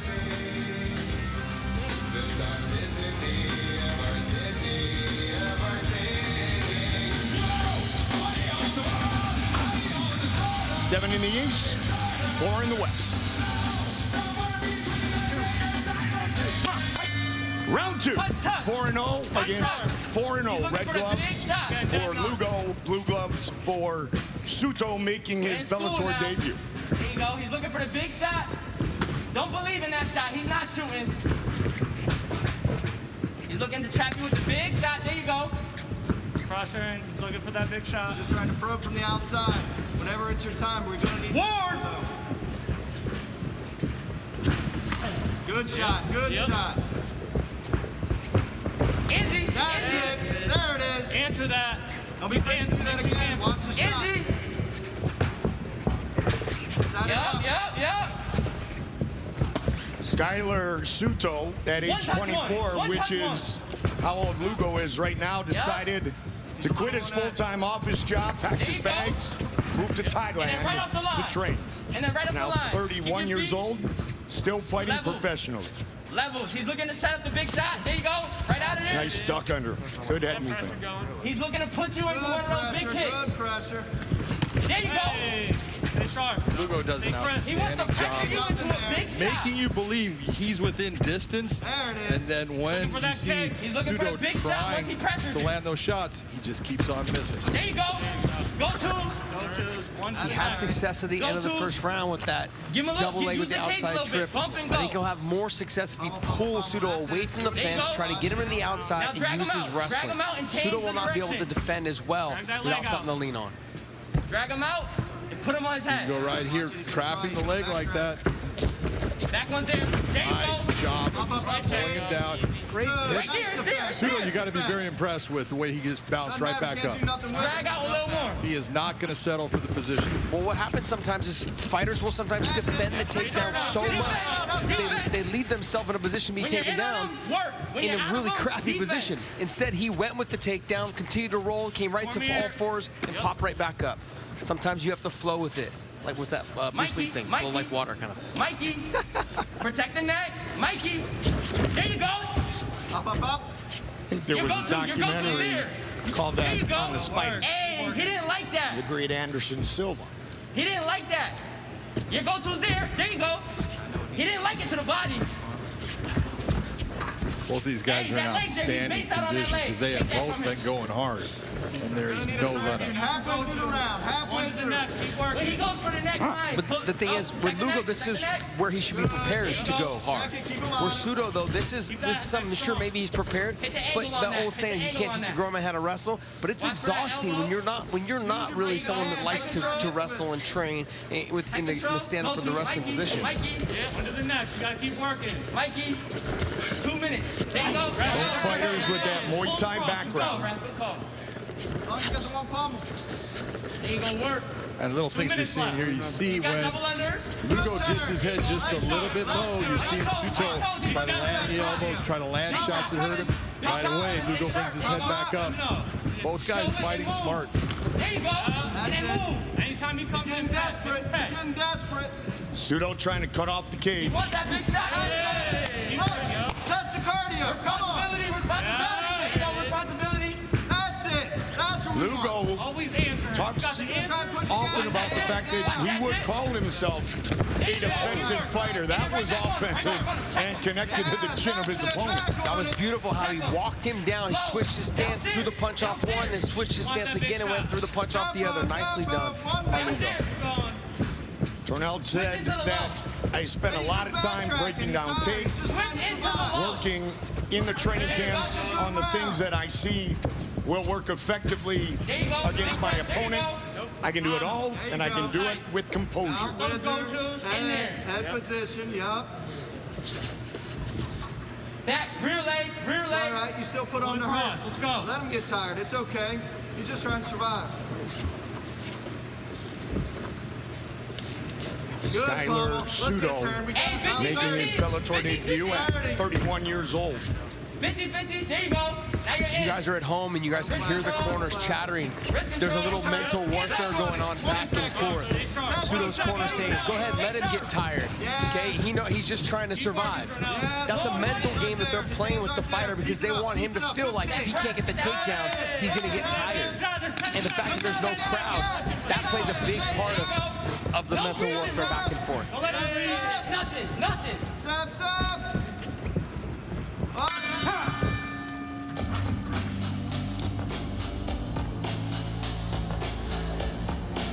Bellator fans, gear up in the same apparel the fighters wear at BellatorShop.com. Purchase now and get 10% off with promo code CHAMPION. Our featherweight and lightweight champion, who happen to be the same man, will fight later tonight on CBS Sports Network. Okay. There's that switch of stance and a beautiful left hand landed by Lugo.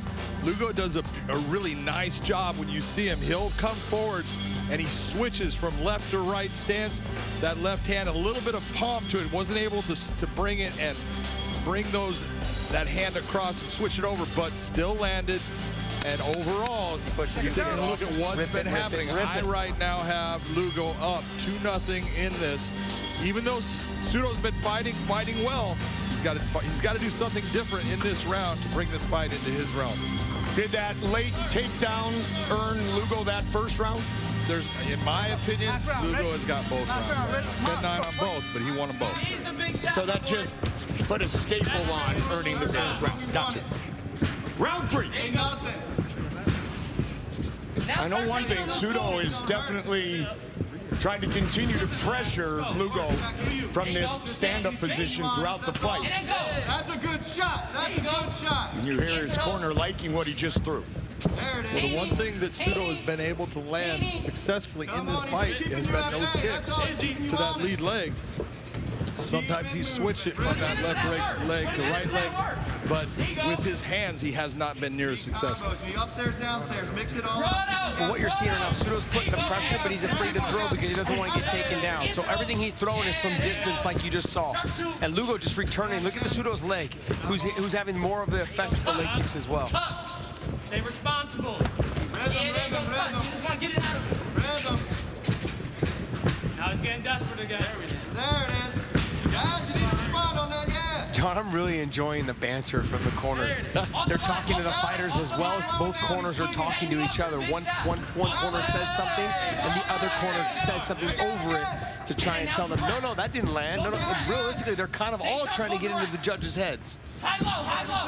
And the other fighters' heads. That was a nice little exchange, and you saw that little right hand. Lugo keeps on landing. Go midline. Not only, take a look at that left leg right at the knee area of Pseudo. It looks like a candy cane. Ward. Hey, there you go. Keep working. Go upstairs after. Stay responsible. Rhythm. Back in school. Let's go. Hands and feet. There you go, baby. Hands and feet. We need tempo, boys. We need tempo. Hands and feet. Keep those answers coming. That's it. Have fun. Levels now. Change the levels to it. Put the levels there. 3 minutes. 2 downstairs. 2 downstairs. Round 3. Haney. Watch that body. Set it up. Haney. That long. Even though John said it was 2-0 Lugo, I get a little concerned sometimes because you're stuffing the takedowns the whole time. Nothing's really being done. You leave it in the judge's hands, John, it could go either way. Well, you're right. It can go either way. That's just part of the sport. But with what we've been seeing right now, it's always been Lugo landing the cleaner, crisper shots when they've been in the striking, and he's been the one controlling the ground. There you go. Let's do it again. There you go. There you go. That left leg of Pseudo is not going to be feeling good tomorrow. There you go. Hey. It is going to be sore. We need tempo. Tempo. Don't let him breathe. Don't let him breathe. Pick it up. 2 minutes. Ward. Tempo. 2 minutes. It's there now. Go straight with the 2 and get back to it. That's all right. Good read, though. Good read. There you go. Straight to the 2 and do what you do, okay? You got low, too. There you go. Josh, a lot of guys try to copy what Floyd Mayweather made so famous with the shoulder rolls and everything in MMA. If you're going to look at a guy that actually does it fairly well, look at what Lugo's doing as far as his defense with it. Yeah, the reason why I like what he does it, he doesn't dip his head when he does it, and he also keeps his chin tucked to his shoulder as he does it. A lot of fighters don't do that. They just roll and they think it's going to be enough. It's not enough. You got to keep that hand up by your chin to make sure nothing comes from the other side. Because unlike in boxing, all you got to do is throw the hook behind it if you hit the shoulder with the right hand. But in this situation in MMA, the kicks can come, the knees can come, everything else can come from that position. And Big John, to your point, we saw a really good example of it earlier in the fight. And Lugo was very comfortable in avoiding the attack of Skylar Pseudo. 1 minute on the clock, third and final round. Let's go. Tempo. It makes you wonder, though, John, because Lugo's having such success now on the feet. I know all the wrestling helped set up this third round. But in my mind, I'm like, boy, you've proven that you can stand the whole time. Why weren't you standing? Because it's dangerous. Why are you going to stand in front of someone when you don't have to? Why go 50-50 when another part of the game gets you better odds, right, John? That is exactly it. You got to love the heart of Skylar Sudo. He is still coming forward hard. He is trying. He knows he's behind in this. He's trying to do something to change that. Muay Thai right there. I was going to say, anybody who moves to Thailand and fights professional, he's got a little bit of heart, a little bit of courage. 10 seconds. 10 seconds. No breath, Carvalho. No breath. Come on, up top. Give me another. Give me another. This one is going to be in the hands of the judges. They go the distance.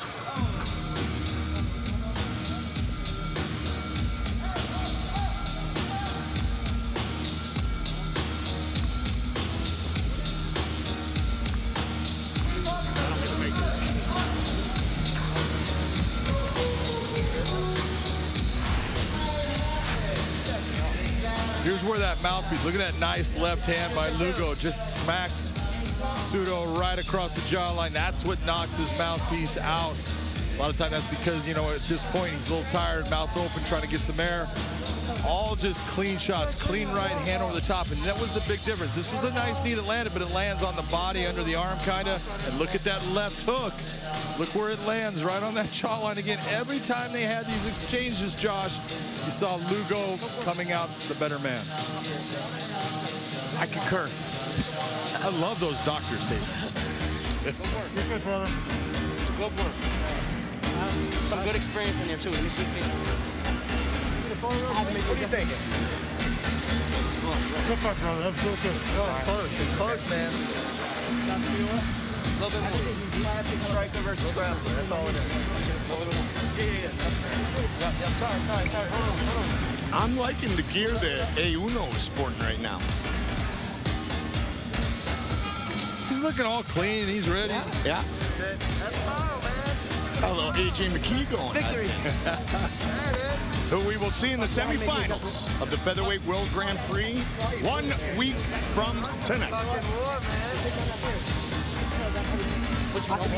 But you know what? In the first, The round was the best round. oh yeah, I had to make the adjustment. He would have expected that in the first. Type shit.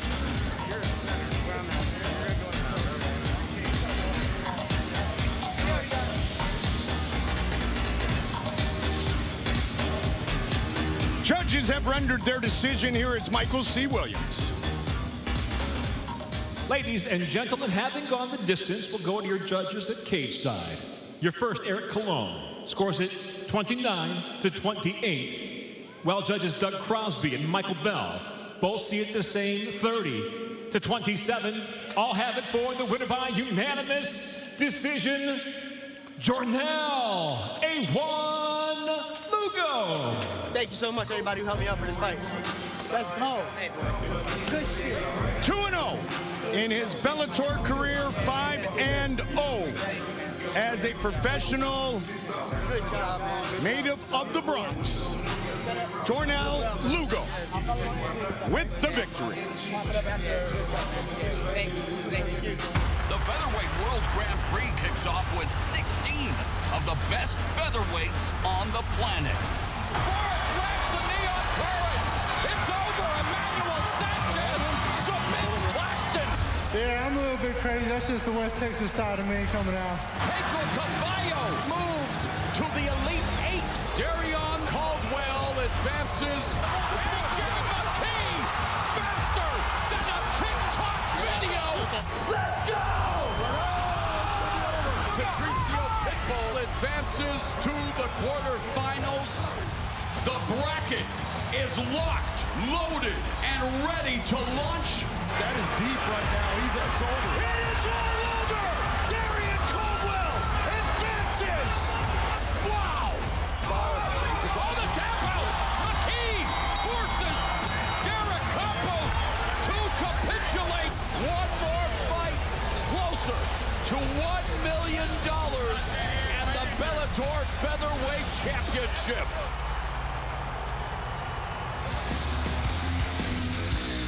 This is where we are now. AJ McKee, Darion Caldwell have advanced to the semifinal round. The other semifinal will be set at the end of the night. The winner of it all will earn himself a $1 million payday. The Featherweight World Grand Prix featured tonight live on CBS Sports Network. Up next, a battle at 155. Manny Murrow is back looking to remain unbeaten as a Bellator fighter, as is 32-year-old Devin Powell, the black belt in Brazilian Jiu-Jitsu. Devin Powell, we saw him against Marcus Surin. Look at this front choke, locks it in, a lot of pressure. Just an outstanding submission specialist in Devin Powell. Coming from Joe Lozon, we know what Joe can do. That man can do it the same. And then you got Manny Murrow going against Nick Newell. He was putting it on Newell in the end. A lot of pressure, taking Newell down, gets the decision victory. A big win for Manny Murrow. Our tail of the tape for this lightweight fight. 11 professional wins for Manny. Devin has 10. Powell, John, with a reach advantage in this one. 3.5 inches, but Devin, that's normally a submission guy, so we'll see if he uses it. Gonna be a fun one. Here's Michael C. Williams. Bellator MMA's prelims here at 252. Continue now in the lightweight division set. For 3 5-minute rounds, we introduce first the blue corner at 6'1", weighing in 155.2 pounds. His professional record, 10 wins, 4 losses from South Berwick, Maine. Presenting Devin, the Pig Father Powell. And across the cage, his adversary, fighting out of the red corner at 5'10", weighing in 155.5 pounds. As a professional, 11 victories, 6 losses, fighting out of Anadarko, Oklahoma, Manny, the Dragon Murrow. And the referee, once again, Brian Miner. Once again, Brian Miner, our referee. Manny Murrow and Devin Powell. Fight scheduled for 3 5-minute rounds. Here we go. Tonight's fight clock is presented by Geico. The Dragon, Manny Murrow, is in the red gloves. Devin Powell in the blue gloves. We saw the highlight, his finish back at Bellator 232 right here.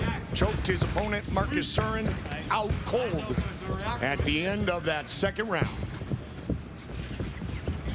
Be first. There we go. Nice switch up with Manny Murrow going to the body, that left hook. Manny fought through some early submission attempts in his fight against Nick Newell. Ended up winning by split decision. Said he learned that night that he belongs with the best. Manny wants to be exactly where he's at right now. This is the fight he wants to be in. He wants to be in a stand-up brawl, keeping Powell's back near the fence, controlling the position of the fight, the distance. Powell is a guy, if he gets this fight to the ground, I'm telling you, his submission game is outstanding. He is an excellent black belt in Brazilian Jiu-Jitsu, dangerous in every position on the ground, be it on top or on his back. Jay Mansfield, his black belt coach. You mentioned Joe Lozon. With the pandemic, Devin said he was not able to train for this one with Joe Lozon, but has spent a lot of time on the canvas training with Joe over the years. There we go. Very smart by Manny there. You notice? Yeah, I'm knocking you down, and I'll just make you get back up. There we go. Nice job. Mix it up. High, low, high.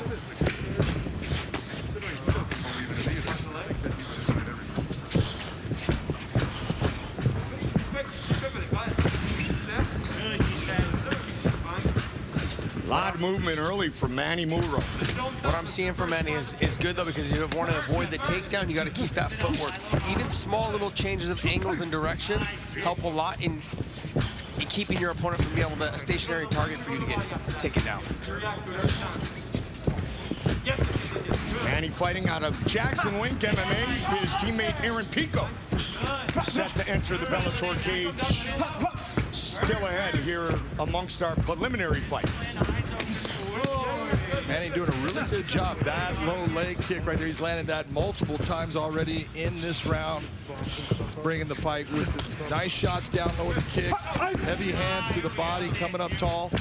I was just about to say, I like how he's mixing it up, especially in the first half of this fight. He's going body, or he's going head, then to the body, and then as well as to the leg kicks. Nicely done by Manny.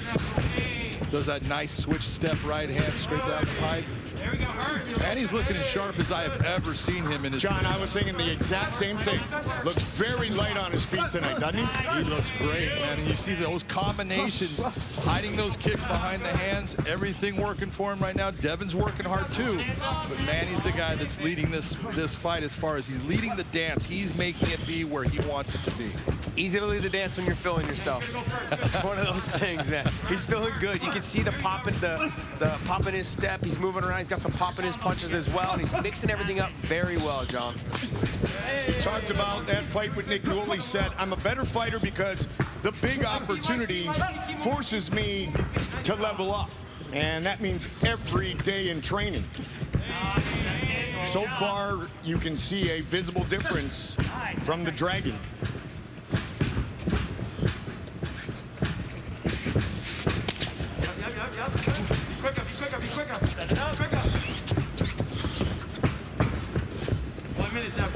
Very nice job of Manny circling his back off of the fence. He saw exactly what Devin was doing. Devin's doing a good job of crushing that space, moving him towards that. Nope, not gonna let that happen. Circles right now. Right there.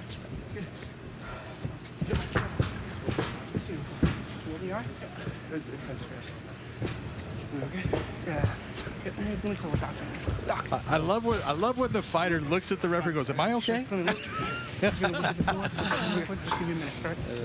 He was probably asking if he had a cut. Yeah, Manny Murrow taking his hand, and normally we get eye pokes many times, probably 75% of the time. It's during a defensive technique, trying to separate distance. Time in. Let's go. The fight continues. Red gloves for Manny Murrow and Devin Powell in the blue gloves.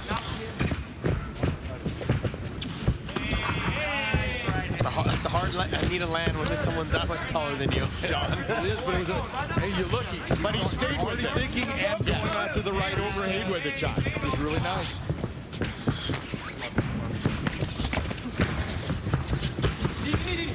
He didn't say, all right, the knee didn't work, and then circle around and reset. He said, I'll keep putting pressure on, land a right hand.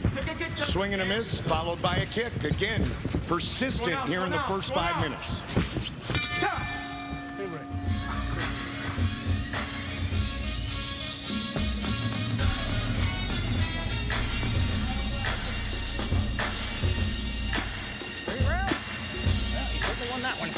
All right, give me some big, deep breaths. I'm going to give you this water in your hand. You drink it whenever you want, but I need some deep breaths. 2 more, just like that. There you go. Find that good place, buddy. You can do this all day long. Now listen, go first, because you're always winning when you go first. Then he's going to try to counter you. Go first, move, and then go again. My man, no, that's good. That's a good sign. Go first. He's going to try to counter you, right? And then just make sure you move, and then go again. Yes, sir. 2 in a row. Good. Fedor up his kick. Yes, sir. Fedor and Hearns. Remember, no deal. As soon as you feel it, react. Don't let him get away. As soon as you feel it, react. Truly one of the best in the business. Greg Jackson, Brandon Gibson, an outstanding striking coach. And Manny, as we talked about, proudly representing his Kiowa tribe in Oklahoma with a great first 5 minutes. Brandon trains extensively with Manny, also works a lot with the pads. You can see on social media with Aaron Pico. They have really built an incredible bond.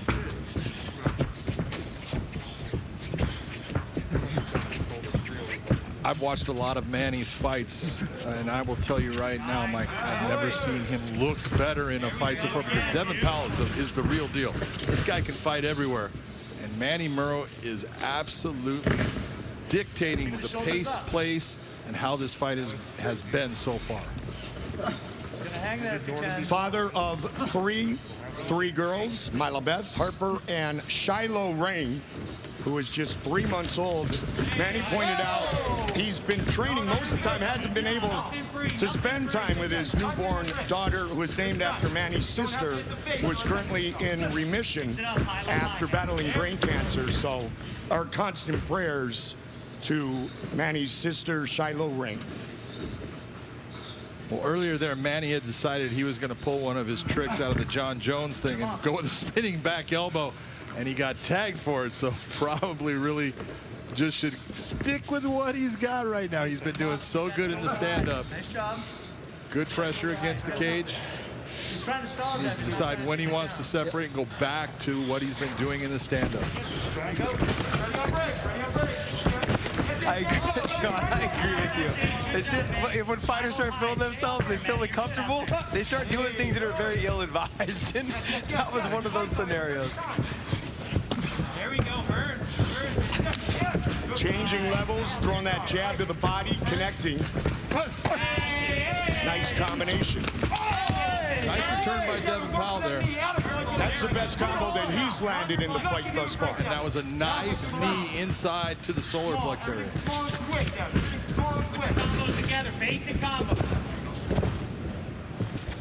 Get over it. And you know, Devin really decided to drag this fight down to the ground, deciding I'll be on my back, because right now I think he gets the idea, well, I'm not winning this stand-up battle, and so I need to change this fight up. Probably not a bad idea. Can't fight the strike. But John, all that footwork in the first round by Murrow, you could tell he started to get, I wouldn't say get tired, but he started dipping his head a little bit more, putting his head in the chest. That made it easier for him to be drugged down. Elbows, let's roll some elbows. Watch that foot on the hip. Get that foot away from the cage. Roll the elbow. That's it. Hands on This is a the hands. completely different situation, Josh, when you're thinking about it, because a lot of times guys are working their way to the fence to get themselves back to their feet. But Devin wants to be on the ground here, so Manny wants to keep Devin's head pushed into the cage. Be careful of that triangle, though.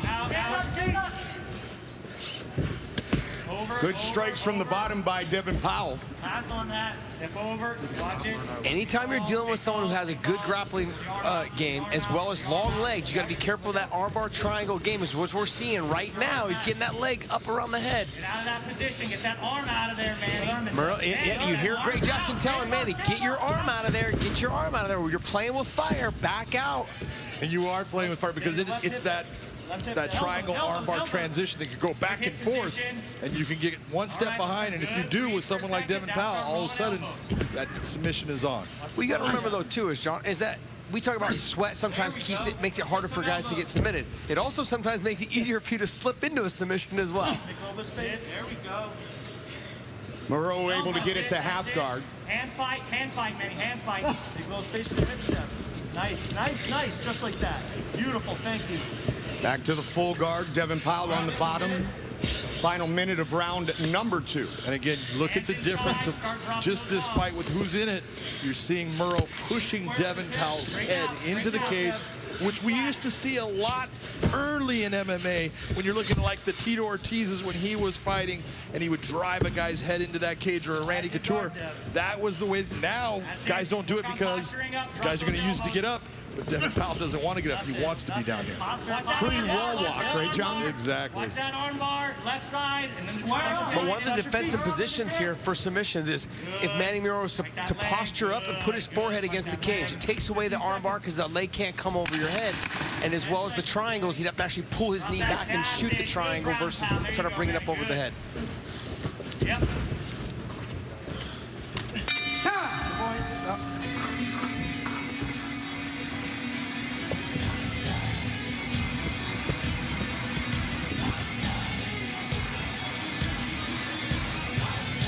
Seven in the East, 4 in the West. Quarterfinal action and a battle between two men with combined records of 35-0. Belgian needs to whip. I need to be a lot quicker. Just as bad as you want. Right? You need to be quick. Just go in the gate for the elbow, baby. Let's get after him in third. You can take him down, do it. Don't waste a ton of time. We need a big round. Show it to me. Look at Joe Lozon in the corner, kind of. Gotta get him. That's awesome. It must, Joe, how you doing? It must be inspiration. It is indeed. We told you they were tight. That's awesome. Joe Lozon watching very closely. 5 minutes remain. Both men unbeaten inside the Bellator cage. They meet the center. Boy, nice uppercut by Manny Murrow there. Came across with the left hand up top and then brought that beautiful uppercut with the right hand. There you go. All right, you go first, then he's going to come. You go move. More of that, John. That right there is where he needs to be the whole time. The rest of this fight here, he needs to be in that position. That's artwork when you're looking at someone do combinations like that and finish it off with a kick. We talk about it all the time, Josh. Hide those kicks behind the hands and they will land. That's what Manny Murrow is doing. Yeah, Manny's just got to be careful dipping his head straight down. Because Devin's coming right up the middle with that knee. You saw an example of that earlier. Nice, and here he comes. As you Especially against the taller opponent. his head, working the legs. Yep. Good.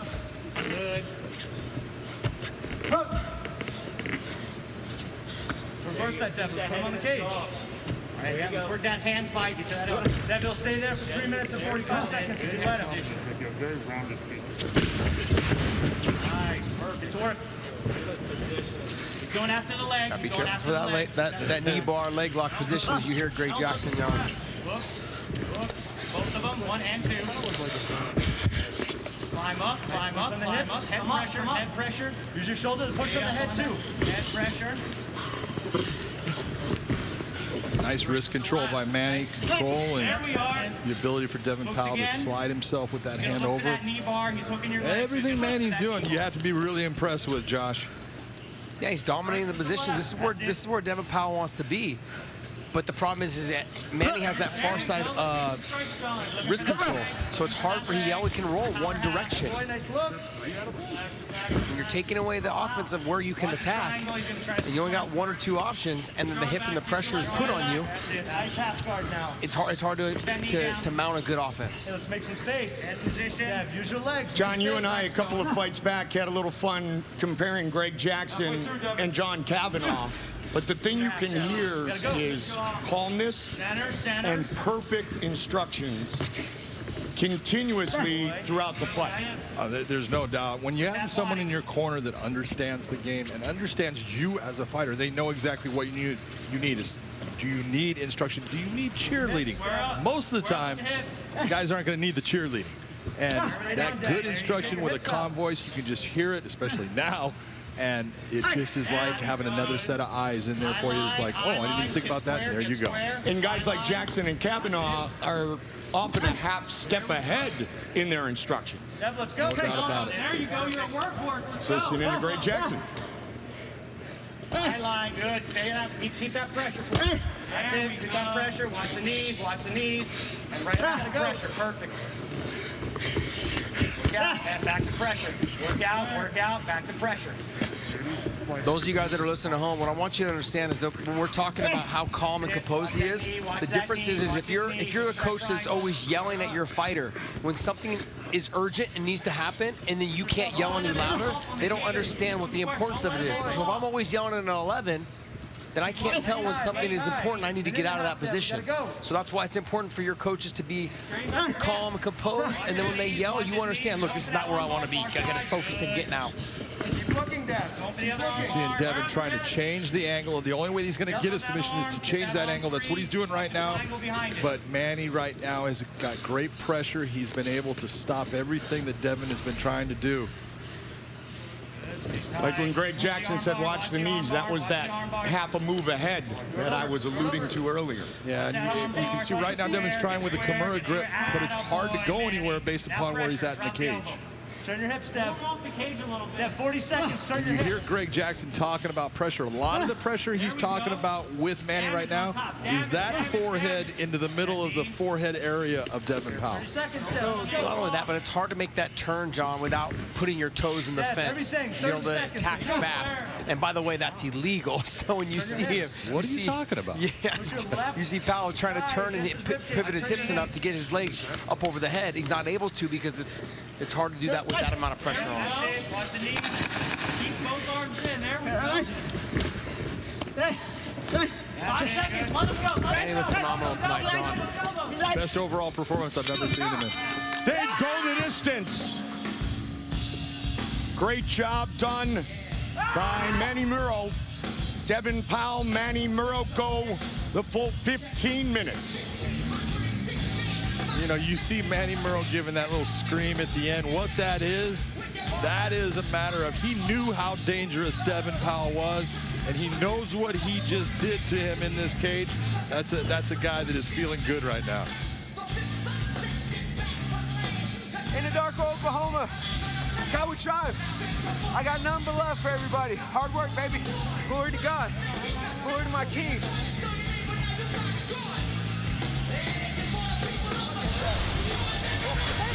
Let's look at some of the things that Manny Murrow did in this fight. Beautiful right hand, left hand kick.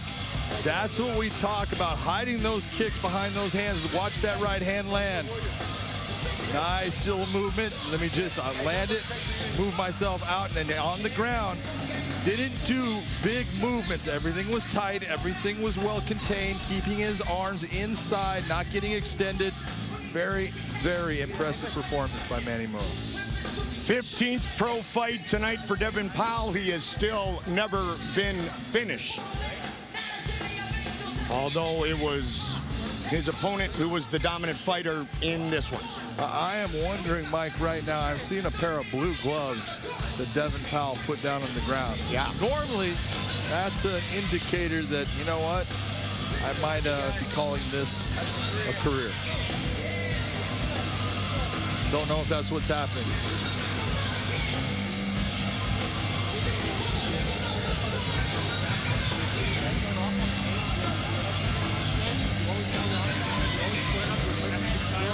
My last 5 minutes seemed like it was forever. I was like, please, come on, I hurt you. I was like, yes.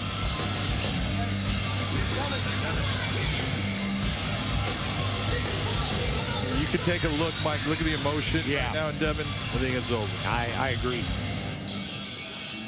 Here's Michael C. Williams with the official decision. Ladies and gentlemen, as we say congratulations and thank you on a great career for Devin Powell, for the decision will go your judges' scorecards. Your first judge, Doug Crosby, scores it 30-27. Judge Dave Peabody, 29-28. Judge Eric Colon, 30-27. All see it for the winner by unanimous decision, Manny the Dragon Murrow. Congratulations to Manny Murrow, and I'm glad I mentioned it. 15 professional fights, broken noses, broken eye socket, torn knee, a fight in Argentina where he's really banged up, and he fought through it all, fought like a warrior. We thank Devin Powell for a great professional mixed martial arts career. The great life you have from him. And we claim this, Father, we honor you, we praise you, and I thank you for his friendship from here on out, Father. In your mighty name, amen. Thank you.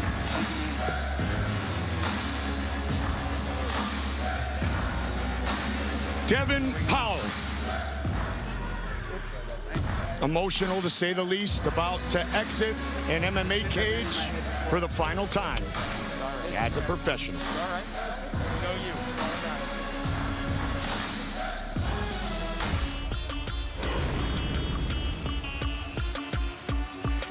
Look, as much as this is a rematch and Weichel won, so he needs to go out and repeat, no, it's not quite that simple. And if that's the mindset Weichel has, that's going to be problematic, okay? If you're Team Sanchez, you have to ask what's going to be different.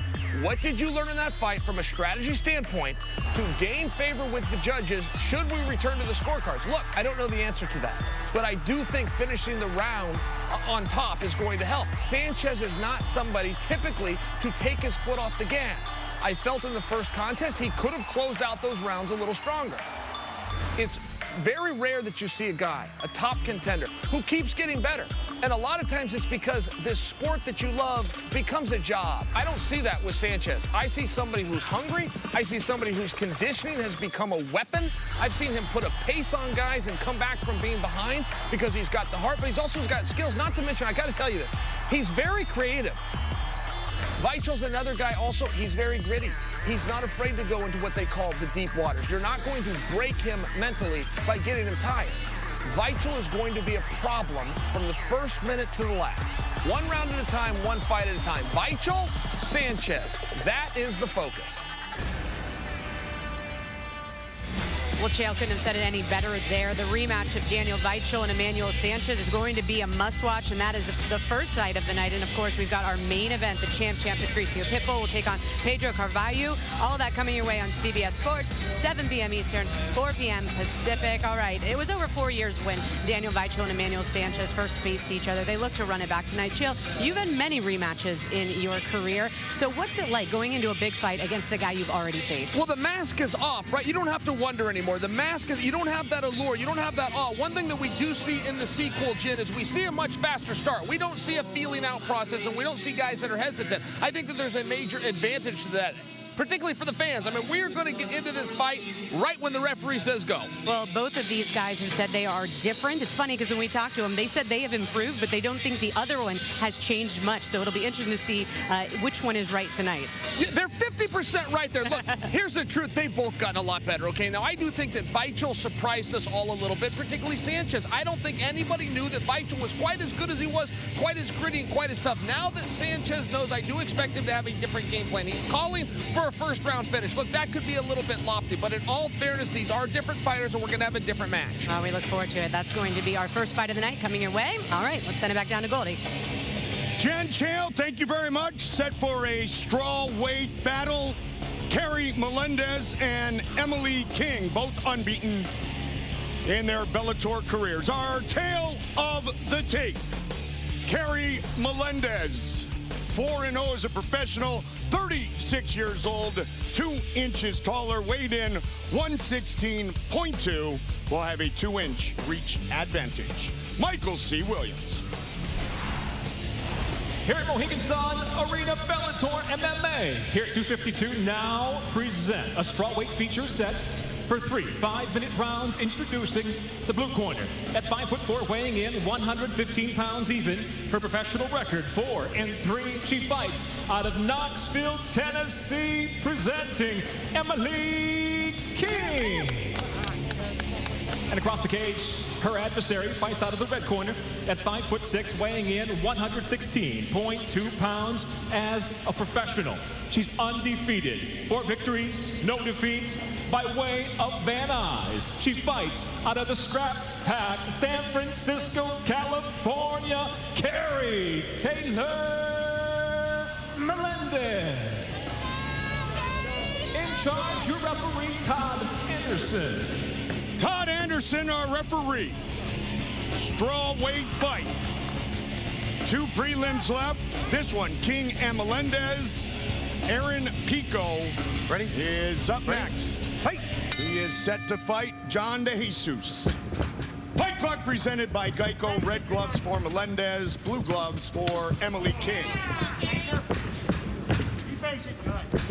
Both women trained by their husbands. She just popped her head back like a Pez dispenser. She needs to be very careful. Emily King needs to be careful of the power of Carrie Melendez. She is a very slight, lady as far as her size, but she's got big power, especially in that right hand, Josh. I have seen Carrie fight since she was 23, 24, and I gotta tell you, her stand-up is some of the best I've ever seen, ever. And she's just very technical, very composed. The way she fights right now, this is how she fought kickboxing as well.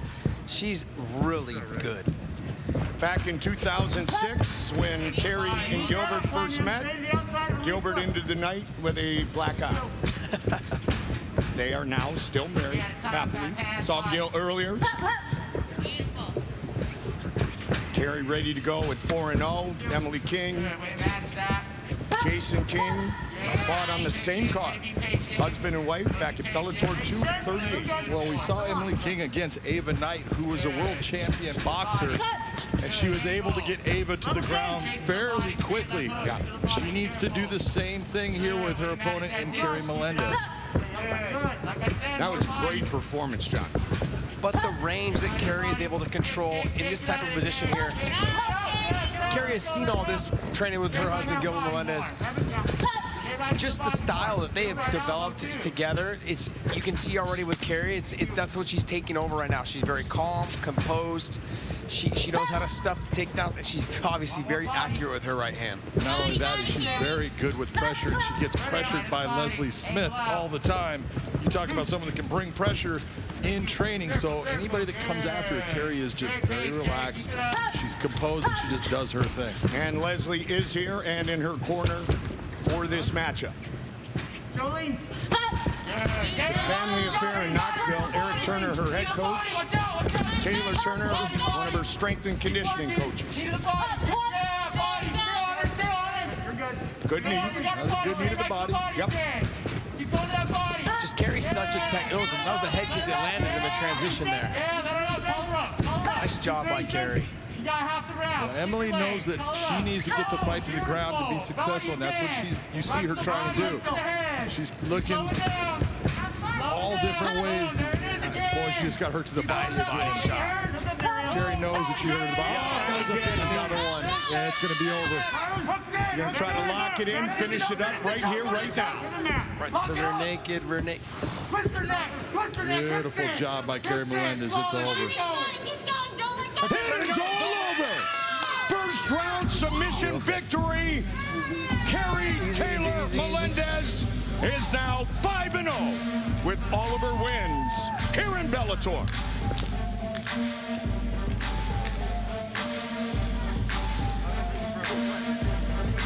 The body shot shut down her opponent, Emily King. That was truly the beginning of the end. Oh, you could see the body shots hurting Emily. She did it earlier. Nice right hand there. She just was a sniper on some of these shots. Look at that beautiful right hand. Everything was well within her. Look at the shot to the body, and you look at the reaction. You see her get her elbows in tight, and then here comes the knee inside, right to the sternum. That puts her in a position. She is hurt right now, Mike. She might not even have made it out even without the rear naked choke here. Rear naked choke was just the coup de grace. All three of Carrie's finishes have come in round number one. Both of her submissions by rear naked choke. Just Carrie's faced such high-level stand-up competition before that I've seen her in fights since she was 24, 25 years old. And I gotta tell you, like, the level that Emily King was coming in at, the stand-up, you could see right away. There was no effort put out by Carrie Melendez every time she was throwing. She wasn't loading punches, she was just throwing from the hip. Nicely done by Carrie Melendez. A lot of striking experience, a lot of professional kickboxing, Muay Thai. 2-0 in the Bellator kickboxing ring. 5-0 in the Bellator cage.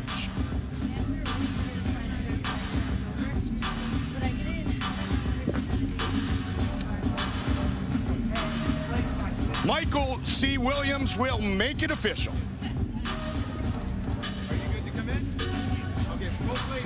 Ladies and gentlemen, the end comes officially 3 minutes, 2 seconds into round number one. The tap by way of a rear naked choke to win it by submission, still undefeated Carrie Taylor Big smile on the face of Carrie Taylor Melendez. 2 class acts, Emily King and Carrie Taylor Melendez. Carrie now 5-0, as I mentioned. 3 finishes off in the first 5 minutes.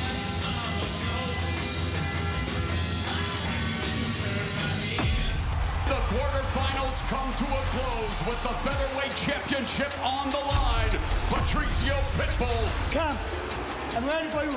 Defending against Pedro Carvalho. I'll be the hunter, and once again, he'll be the prey. I'm not only the future. And Carvalho looking for it, and there's the tap. I'm the present. Pedro Carvalho.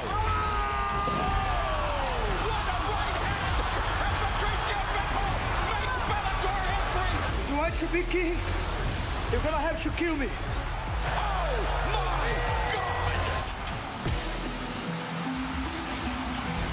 That is our main event, live on CBS Sports Network. Patricio Pitbull and Pedro Carvalho. Also, Daniel Weichel and Emmanuel Sanchez meeting again yesterday before the weigh-ins. Josh caught up with the champ. So you had your choice to pick anyone in the tournament, and you chose Pedro. Why? Ele estava no mês que eu gostaria de lutar, tendo em vista que eu tinha enfrentado camp duro contra a Chuleta. E, pô, eu fui o único lutador daquela rodada que lutei 5 rounds. Então, The Wolf vinha de 2 derrotas para Rory Gush e eu não queria enfrentá-lo. Ele não merecia o título. He was in the month that I wanted, which was March. I had just came off a really tough camp against Archuleta, and I needed that time. And so he was the one. Darian was 0-2 against Horiguchi, so I didn't want to fight him. So Pedro's been very vocal on social media about beating you. What is it about guys that like to talk trash, like Michael Chandler, that motivates you to fight these guys? Todo mundo fala merda, mas na hora agora não tem mais espaço para falar nada. A gente vai entrar no cage e vai resolver quem é o melhor. Everyone talks crap, but now there's no more time for that. We're going to get in the cage and we're going to see who's the best. You just talked about who's the best. You're 30-4. You're the champ. With the win of this tournament, does this put you in that GOAT conversation of the greatest of all time? É isso. Eu vou lutar, vou fazer o que eu sei fazer de melhor e provar o que já é um fato. I'm going to fight and I'm going to do what I do best and I'm going to prove what's a fact. Give me a prediction of your fight. I'm going to win. I understood that. Good luck, champ. Thank you, man. Brazil against Portugal in our main event of the evening. My Portuguese is, not that great, but much like Josh, I did understand that final answer. All right, our last preliminary matchup, also at 145 pounds, Aaron Pico set to battle John De Jesus. And now ready to make his way to the cage, John Platano De Jesus. Platano, his nickname coming from his Dominican roots. 13 professional victories. Born in Brooklyn, moved to the Dominican Republic at age 5, to Florida at age 8. Likes to dabble in a little bit of poker. See if this turns out to be a slugfest or a chess match. De Jesus is fine with either one. We saw in his last fight, Mike, he took on a guy that had 1 loss in 17 fights. Very tough man in Marchenko. And he just put on a stand-up clinic. He hit him with every shot you could think of. Flying knees, Josh. He just looked fantastic, very dynamic. If I was going to pick an opponent that would give Aaron Pico the roughest time, it would be John De Jesus. That fight was just 2 months and 23 days ago. His opponent was 16-1, as John mentioned. Jesus 1-0, looking for a big victory as he is set to battle Aaron Pico. And now his opponent making his way to the cage, Aaron Pico.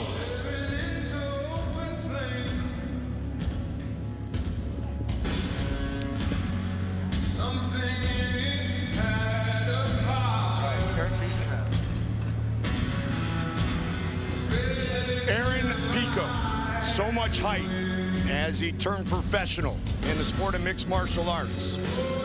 Early setbacks, once, twice, a third time, but in the long run, Aaron Pico still believes, as do many of his coaches, trainers, and friends, that greatness lies ahead.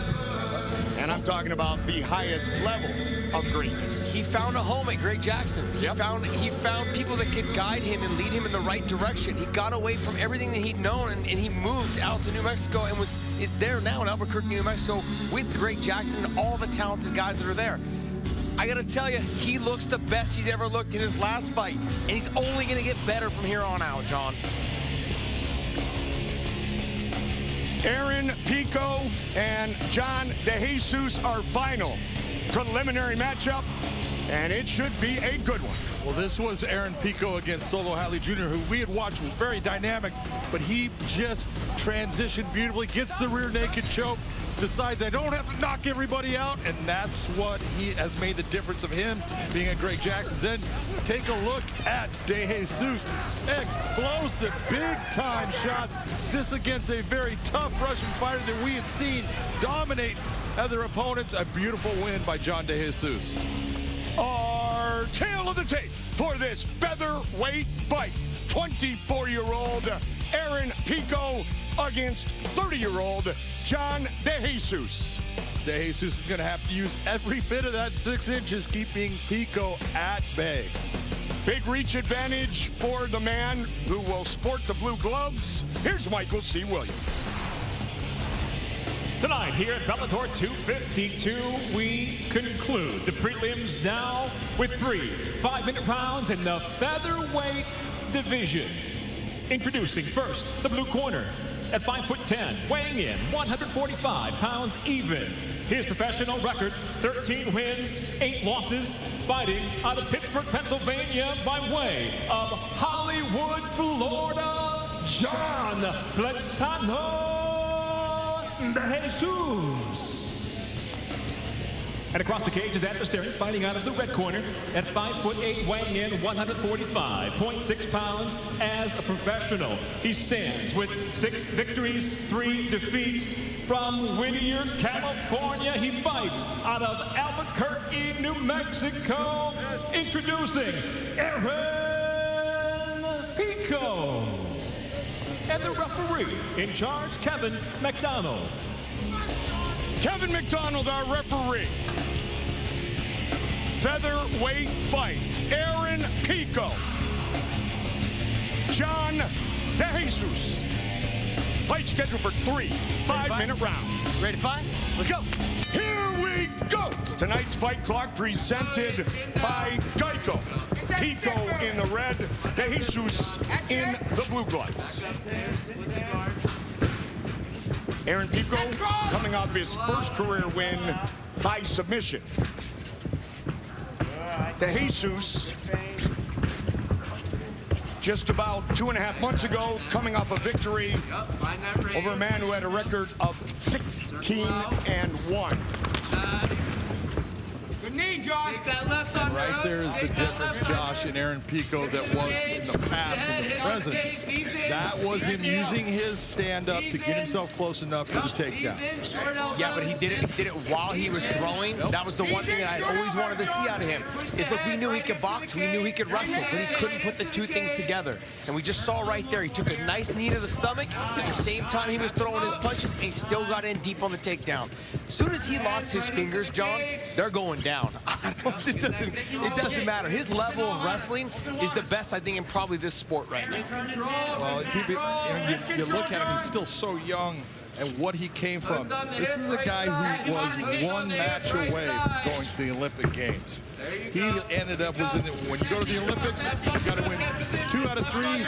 A lot of people believe he won. The one didn't get the points he was supposed to get. He lost the 2 out of 3. And that's the difference of him being an Olympic wrestler or an alternate.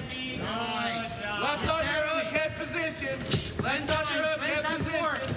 He has been in some form of combat basically his entire life. We've talked about the story of Aaron Pico many times. The fact that he has stepped back, looked in the mirror, and said, I need to improve myself is most impressive. Okay, that was right there what we're talking about. Look at the difference. Aaron Pico knows, lets him get up, claps his hand together, pulls him away, and turns him away from the cage. Just beautiful technique, and you can see the fight IQ is just getting higher and higher. And I think, honestly, his ground and pound, his control, his hip control, his pressure is just... It's gone to the next level, being with Greg Jackson and all the good fighters, all the great fighters that come out of there. Been in Albuquerque about 1.5 years now. Has his horses there, loves his horses. That is his way to get away from fighting, which is truly his other passion. And he's pretty good at it. The gains that I've seen him improve on in just that 1.5 years would normally take a fighter 2 to 3 years. So what I'm seeing out of him right now, we always knew he was athletic. We always knew he was a good boxer. We always knew he was a great wrestler. The thing is for him to put it all together and mesh it together in just 1.5 years, it just shows that he's been open-minded at Greg Jackson's, and they're doing a fabulous job with him. And I got to tell you, because I've known him for a long time, I'm so excited to see him making these transitions like John just said. He lifted him with the double, now putting in the work on the ground and pound. Just phenomenal stuff. These are heavy elbows and shots that he is landing on John De Jesus right now. He's got to be careful, though, because De Jesus hit him with a nice elbow from the bottom as well. So he's got to be careful just leaning in. Kick off and get up, John. Power has never been a question when you talk about Pico. Get that right foot back first. Get back to half, John. Trip. There you go. Get that right shin back through, John. Don't turn away. Man, you can hear the heaviness of those shots. Heavy hips. Walk through. Don't turn your back. He's turning his hips off of that fence and his feet off that fence, which is nice. He could potentially pull him away from the fence as well, so he can't use those feet against the fence. You got to finish it. You can't stay there. Tack the arm. Tack the arm. Tack the arm and go. Nice. Almost. You got to hold the wrist. You got to hold the wrist to attack the arm, John. You got to get that right shin through. You got to get that right shin through if you want that arm, John. Aaron Pico's win against Solo Hatley Jr. was right here inside the Mohegan Sun Arena back on July 24th. 30 seconds on the clock, round 1. Look for the knee. Jab knee. Jab knee, John. It's there. Jab knee. You got to set it up. Eyes open. You got to set it up, John. Combinations, John. Let's go. Let your hands go, John. Combinations, John. There you go. Circle right. Punching his way into the clinch, into getting his hands clasped together. Just a big difference in what we're seeing out of Aaron Pico. Okay. I still got breath, boy. Stop. Clean break. Clean break. Back to your corner. True.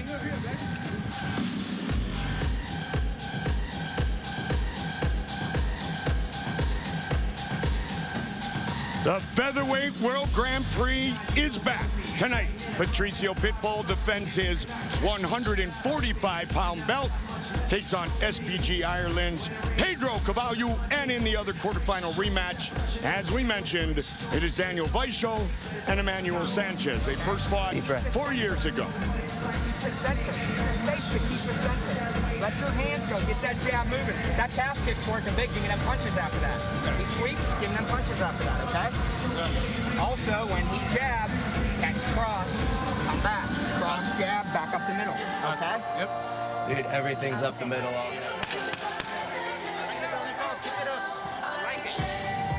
Our main card comes top of the hour.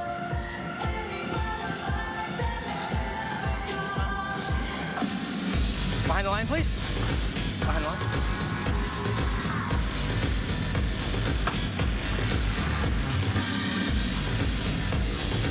Round two.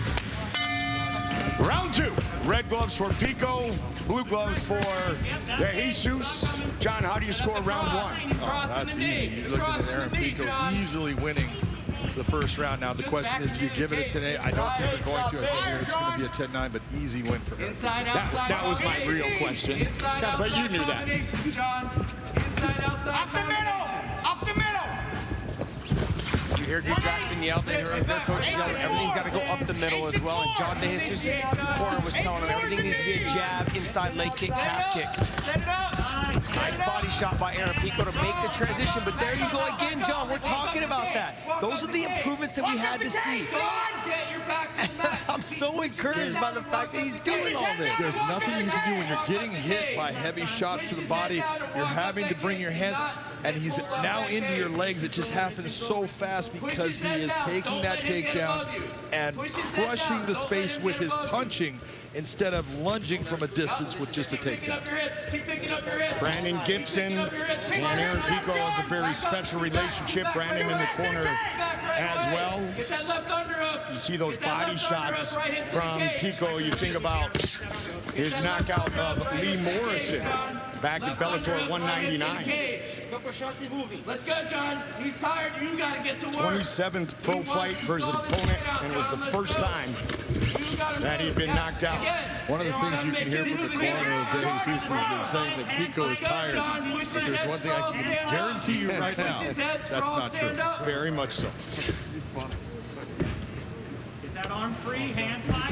That's it. That's a big, heavy elbow. Wow, good. Free your right arm. Free your right arm. So good. Yep. Longest fight of Aaron Pico's professional career, 8 minutes and 55 seconds. But again, like John said, conditioning and cardio, never a question when it comes to Aaron Pico, especially training at altitude in Albuquerque.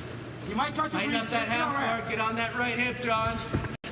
Left underhook, right hip. That's Let's it. go. Left underhook, right hip, John. The corner of Aaron Pico. There you go, good. Yep, yep. Sir. There you go.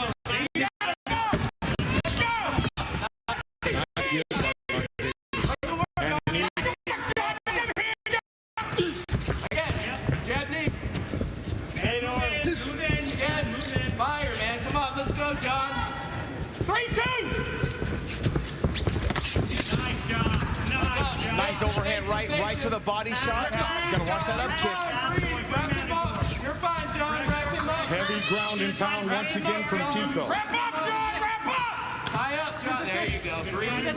Jesus has never been finished by knockout or TKO. Get that right knee back there, John. The other thing I want to give Greg Jackson's camp for with helping Pico with is he's not an emotional fighter anymore. You saw in the Henry Corrales fight, he rocked Henry Corrales, and he got into a slugfest with him and got caught. We're not seeing that right now. He's following the game plan to the T. Punching his way in, getting the takedown, and then just a completely different fighter right now. Corrales and then the Adam Boric fight You got 9 seconds. Right hip through. were definitely a turning point for young Aaron Pico. At that time, Turn left back. Just let me train. You saw earlier in the round, DeJesus was jumping deep. Oh, and Aaron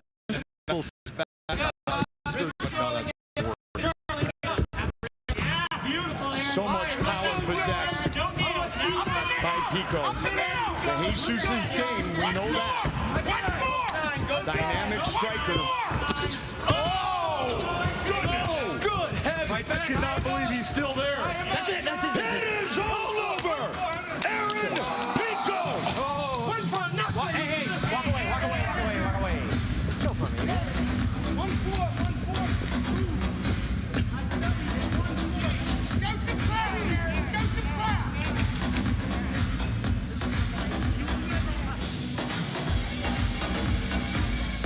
Did somebody say that he possesses some power? No, I did not. Okay.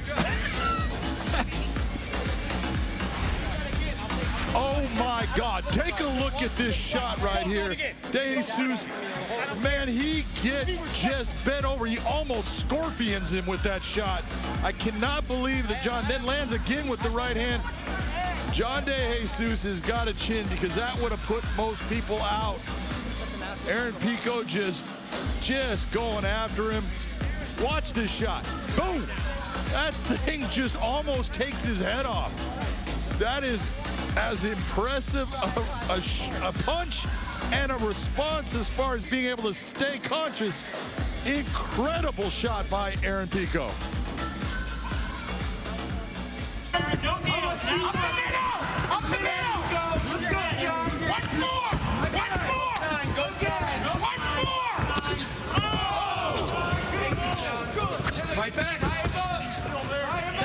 That's it. Wow, it was again the second time. Oh, man. 7 wins, 7 finishes for Aaron Pico. No, that was my fault. That was my fault. By knockout. Because I'm in the lobby with he's talking to his wife, and he's mad dogging us. I'm sorry. That was out of character. That was out of character. I'm sorry. I'm a little hyped. I'm sorry. My brother, I'm sorry. Don't be sorry. My brother. I was out of character. I'm sorry. 1-4. John De Jesus. 1-4. You just throw that right. One tough fighter. 1-4. You said just throw it. Oh my God, that was great. There's this guy. 1-4, 1-4. Just throw it. Thanks, Coach. And it worked. I'm sorry. I don't mean to do that, but he's an asshole. He's trying to get into the center. Aaron to the center. Right here.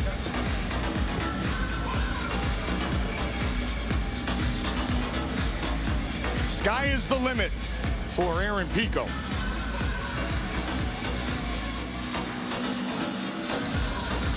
First time that De Jesus has been finished by knockout or TKO. Pico doing it in round number 2. Coming off that submission win. Now it's 3 straight for Aaron Pico, 3 straight finishes. As I mentioned, he has finished all 7 of his professional wins. Michael C. Williams to make it official. Ladies and gentlemen, inside the Bellator cage, the end comes 4 minutes, 12 seconds. Round number 2, the winner by knockout, Aaron Pico. Longest fight of Aaron Pico's career, but still the same result. A finish, and that one in spectacular fashion. Aaron Pico with Big John.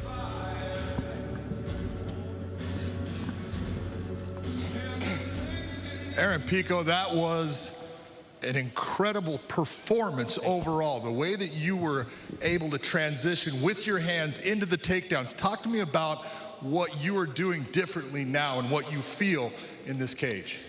Yeah, first of all, I just want to apologize after the fight. I yelled at his corner. I should have just been yelling at him. Just the whole fight week, he was just so cocky through the lobby. My coach is by himself. He's in the lobby, mad dogging him. I walk by, he's trying to mad dog. So it was just kind of rubbed me the wrong way. So I just want to apologize. That's not my character to do that. I just had a lot of I had to control it. But back to your question, it's just time with my coaches at Jackson Wink, 3 coaches that I have in my corner. When I first went to Albuquerque, I was broken, honestly. I really started with them when I was 4-3. Took some tough losses, and they rebuilt me, man. They really rebuilt me, because I was broken, and I didn't really tell them, but I think they knew. And I'm just clicking so well. I just needed time in the cage. Just needed time in MMA. Of course, I have all the boxing, I have all the wrestling, but this is a different beast. Fighting is a different beast, and I had 3 rude awakenings, and I learned from them. And I'm so happy that I lost, because I'm with the coaches that I have now, so thank you, God. Sometimes we have to suffer losses to absolutely grow. Absolutely. Let's talk about that last shot, because that got me out of my seat. Yeah. That last shot you landed. Yeah. Did you know it was over at that point? Were you surprised that you actually had to continue on in it? Honestly, I do so much film study. People think that I just say that, but I watch so much film with my coaches. When I was watching film with Coach Gibson, we heard his corner call out 1-4, 1-4, which meant jab, uppercut.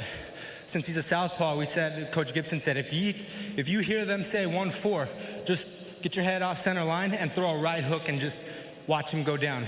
And I get so passionate talking about it because all through training camp, Coach Gibson's saying 1-4, 1-4, boom, big right hook. And to see it happen tonight just shows the love of coaching, and I really had nothing to do with it. I just threw the combination I was taught. So, well, it's not only the level of coaching; it's the response to the coaching. You're doing an unbelievable job. You look fantastic in here.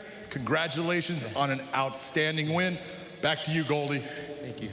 Aaron Pico may have been broken, but he is rebuilding better than ever, and it is fun to watch. 24-year-old Aaron Pico. The trust he has in Jackson Wink, a spectacular finish, his 7th professional win. Hey, Coach, get the photo. All right, let's get it back up to Jen and Chael. Well, thanks, Goldie. Hey, I love his raw emotion that we got to see there from young Aaron Pico. There's something that I just want to key in there, Chael. He talked about how, he heard the other side and what they were saying, the 1-4, the 1-4. We talked about what it might be like not having fans here in the audience and what impact that might have. Right there, that played to Pico's favor. He says he got the knockout because he was able to set up that shot. It's very interesting, I guess, because we really haven't seen how it would affect in that way. Sure, and by the way, I accept his apology. I thought that was very sweet of him. He did have some emotion, but when you were talking about the hands on the 1-4 specifically, not to mention he had his opponent coming at him.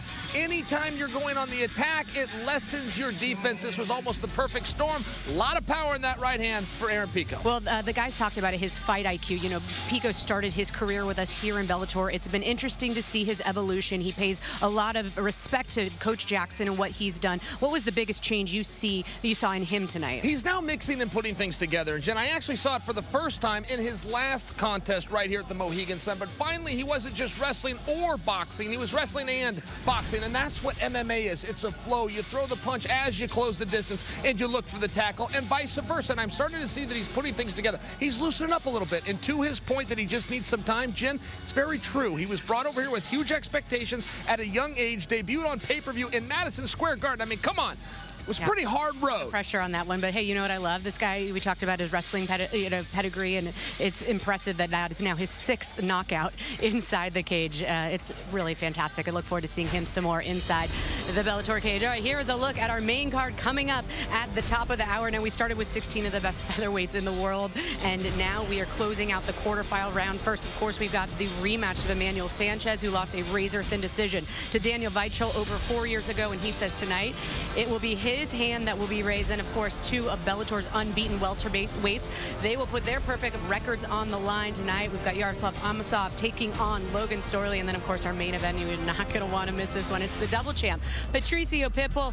He's already won 2 featherweight tournaments. He is looking to add a 3 to that, and it is going to be insane. Chael, a final thought here as we head into our main event. Amosov Storley is a way to kick things off, because we're going to see something new, which is just somebody's O's got to go. And I know that's an old adage, Jim, but there's a reason it's stuck around for generations. It's compelling. We finish the night with the World Championship. I'm on a little bit of a high, girl. You are on a high, and I love a very happy Chael Sutton. All right, that is all coming up your way. We will be live 7 p.m. Eastern, 4 p.m. Pacific on CBS Sports Network. The toughest tournament in sports is back. Don't miss world champion Patricio Pitbull defending his title against Pedro Carvalho in the Featherweight World Grand Prix. I cannot wait for this fight. Live and free. Bellator MMA on CBS Sports Network.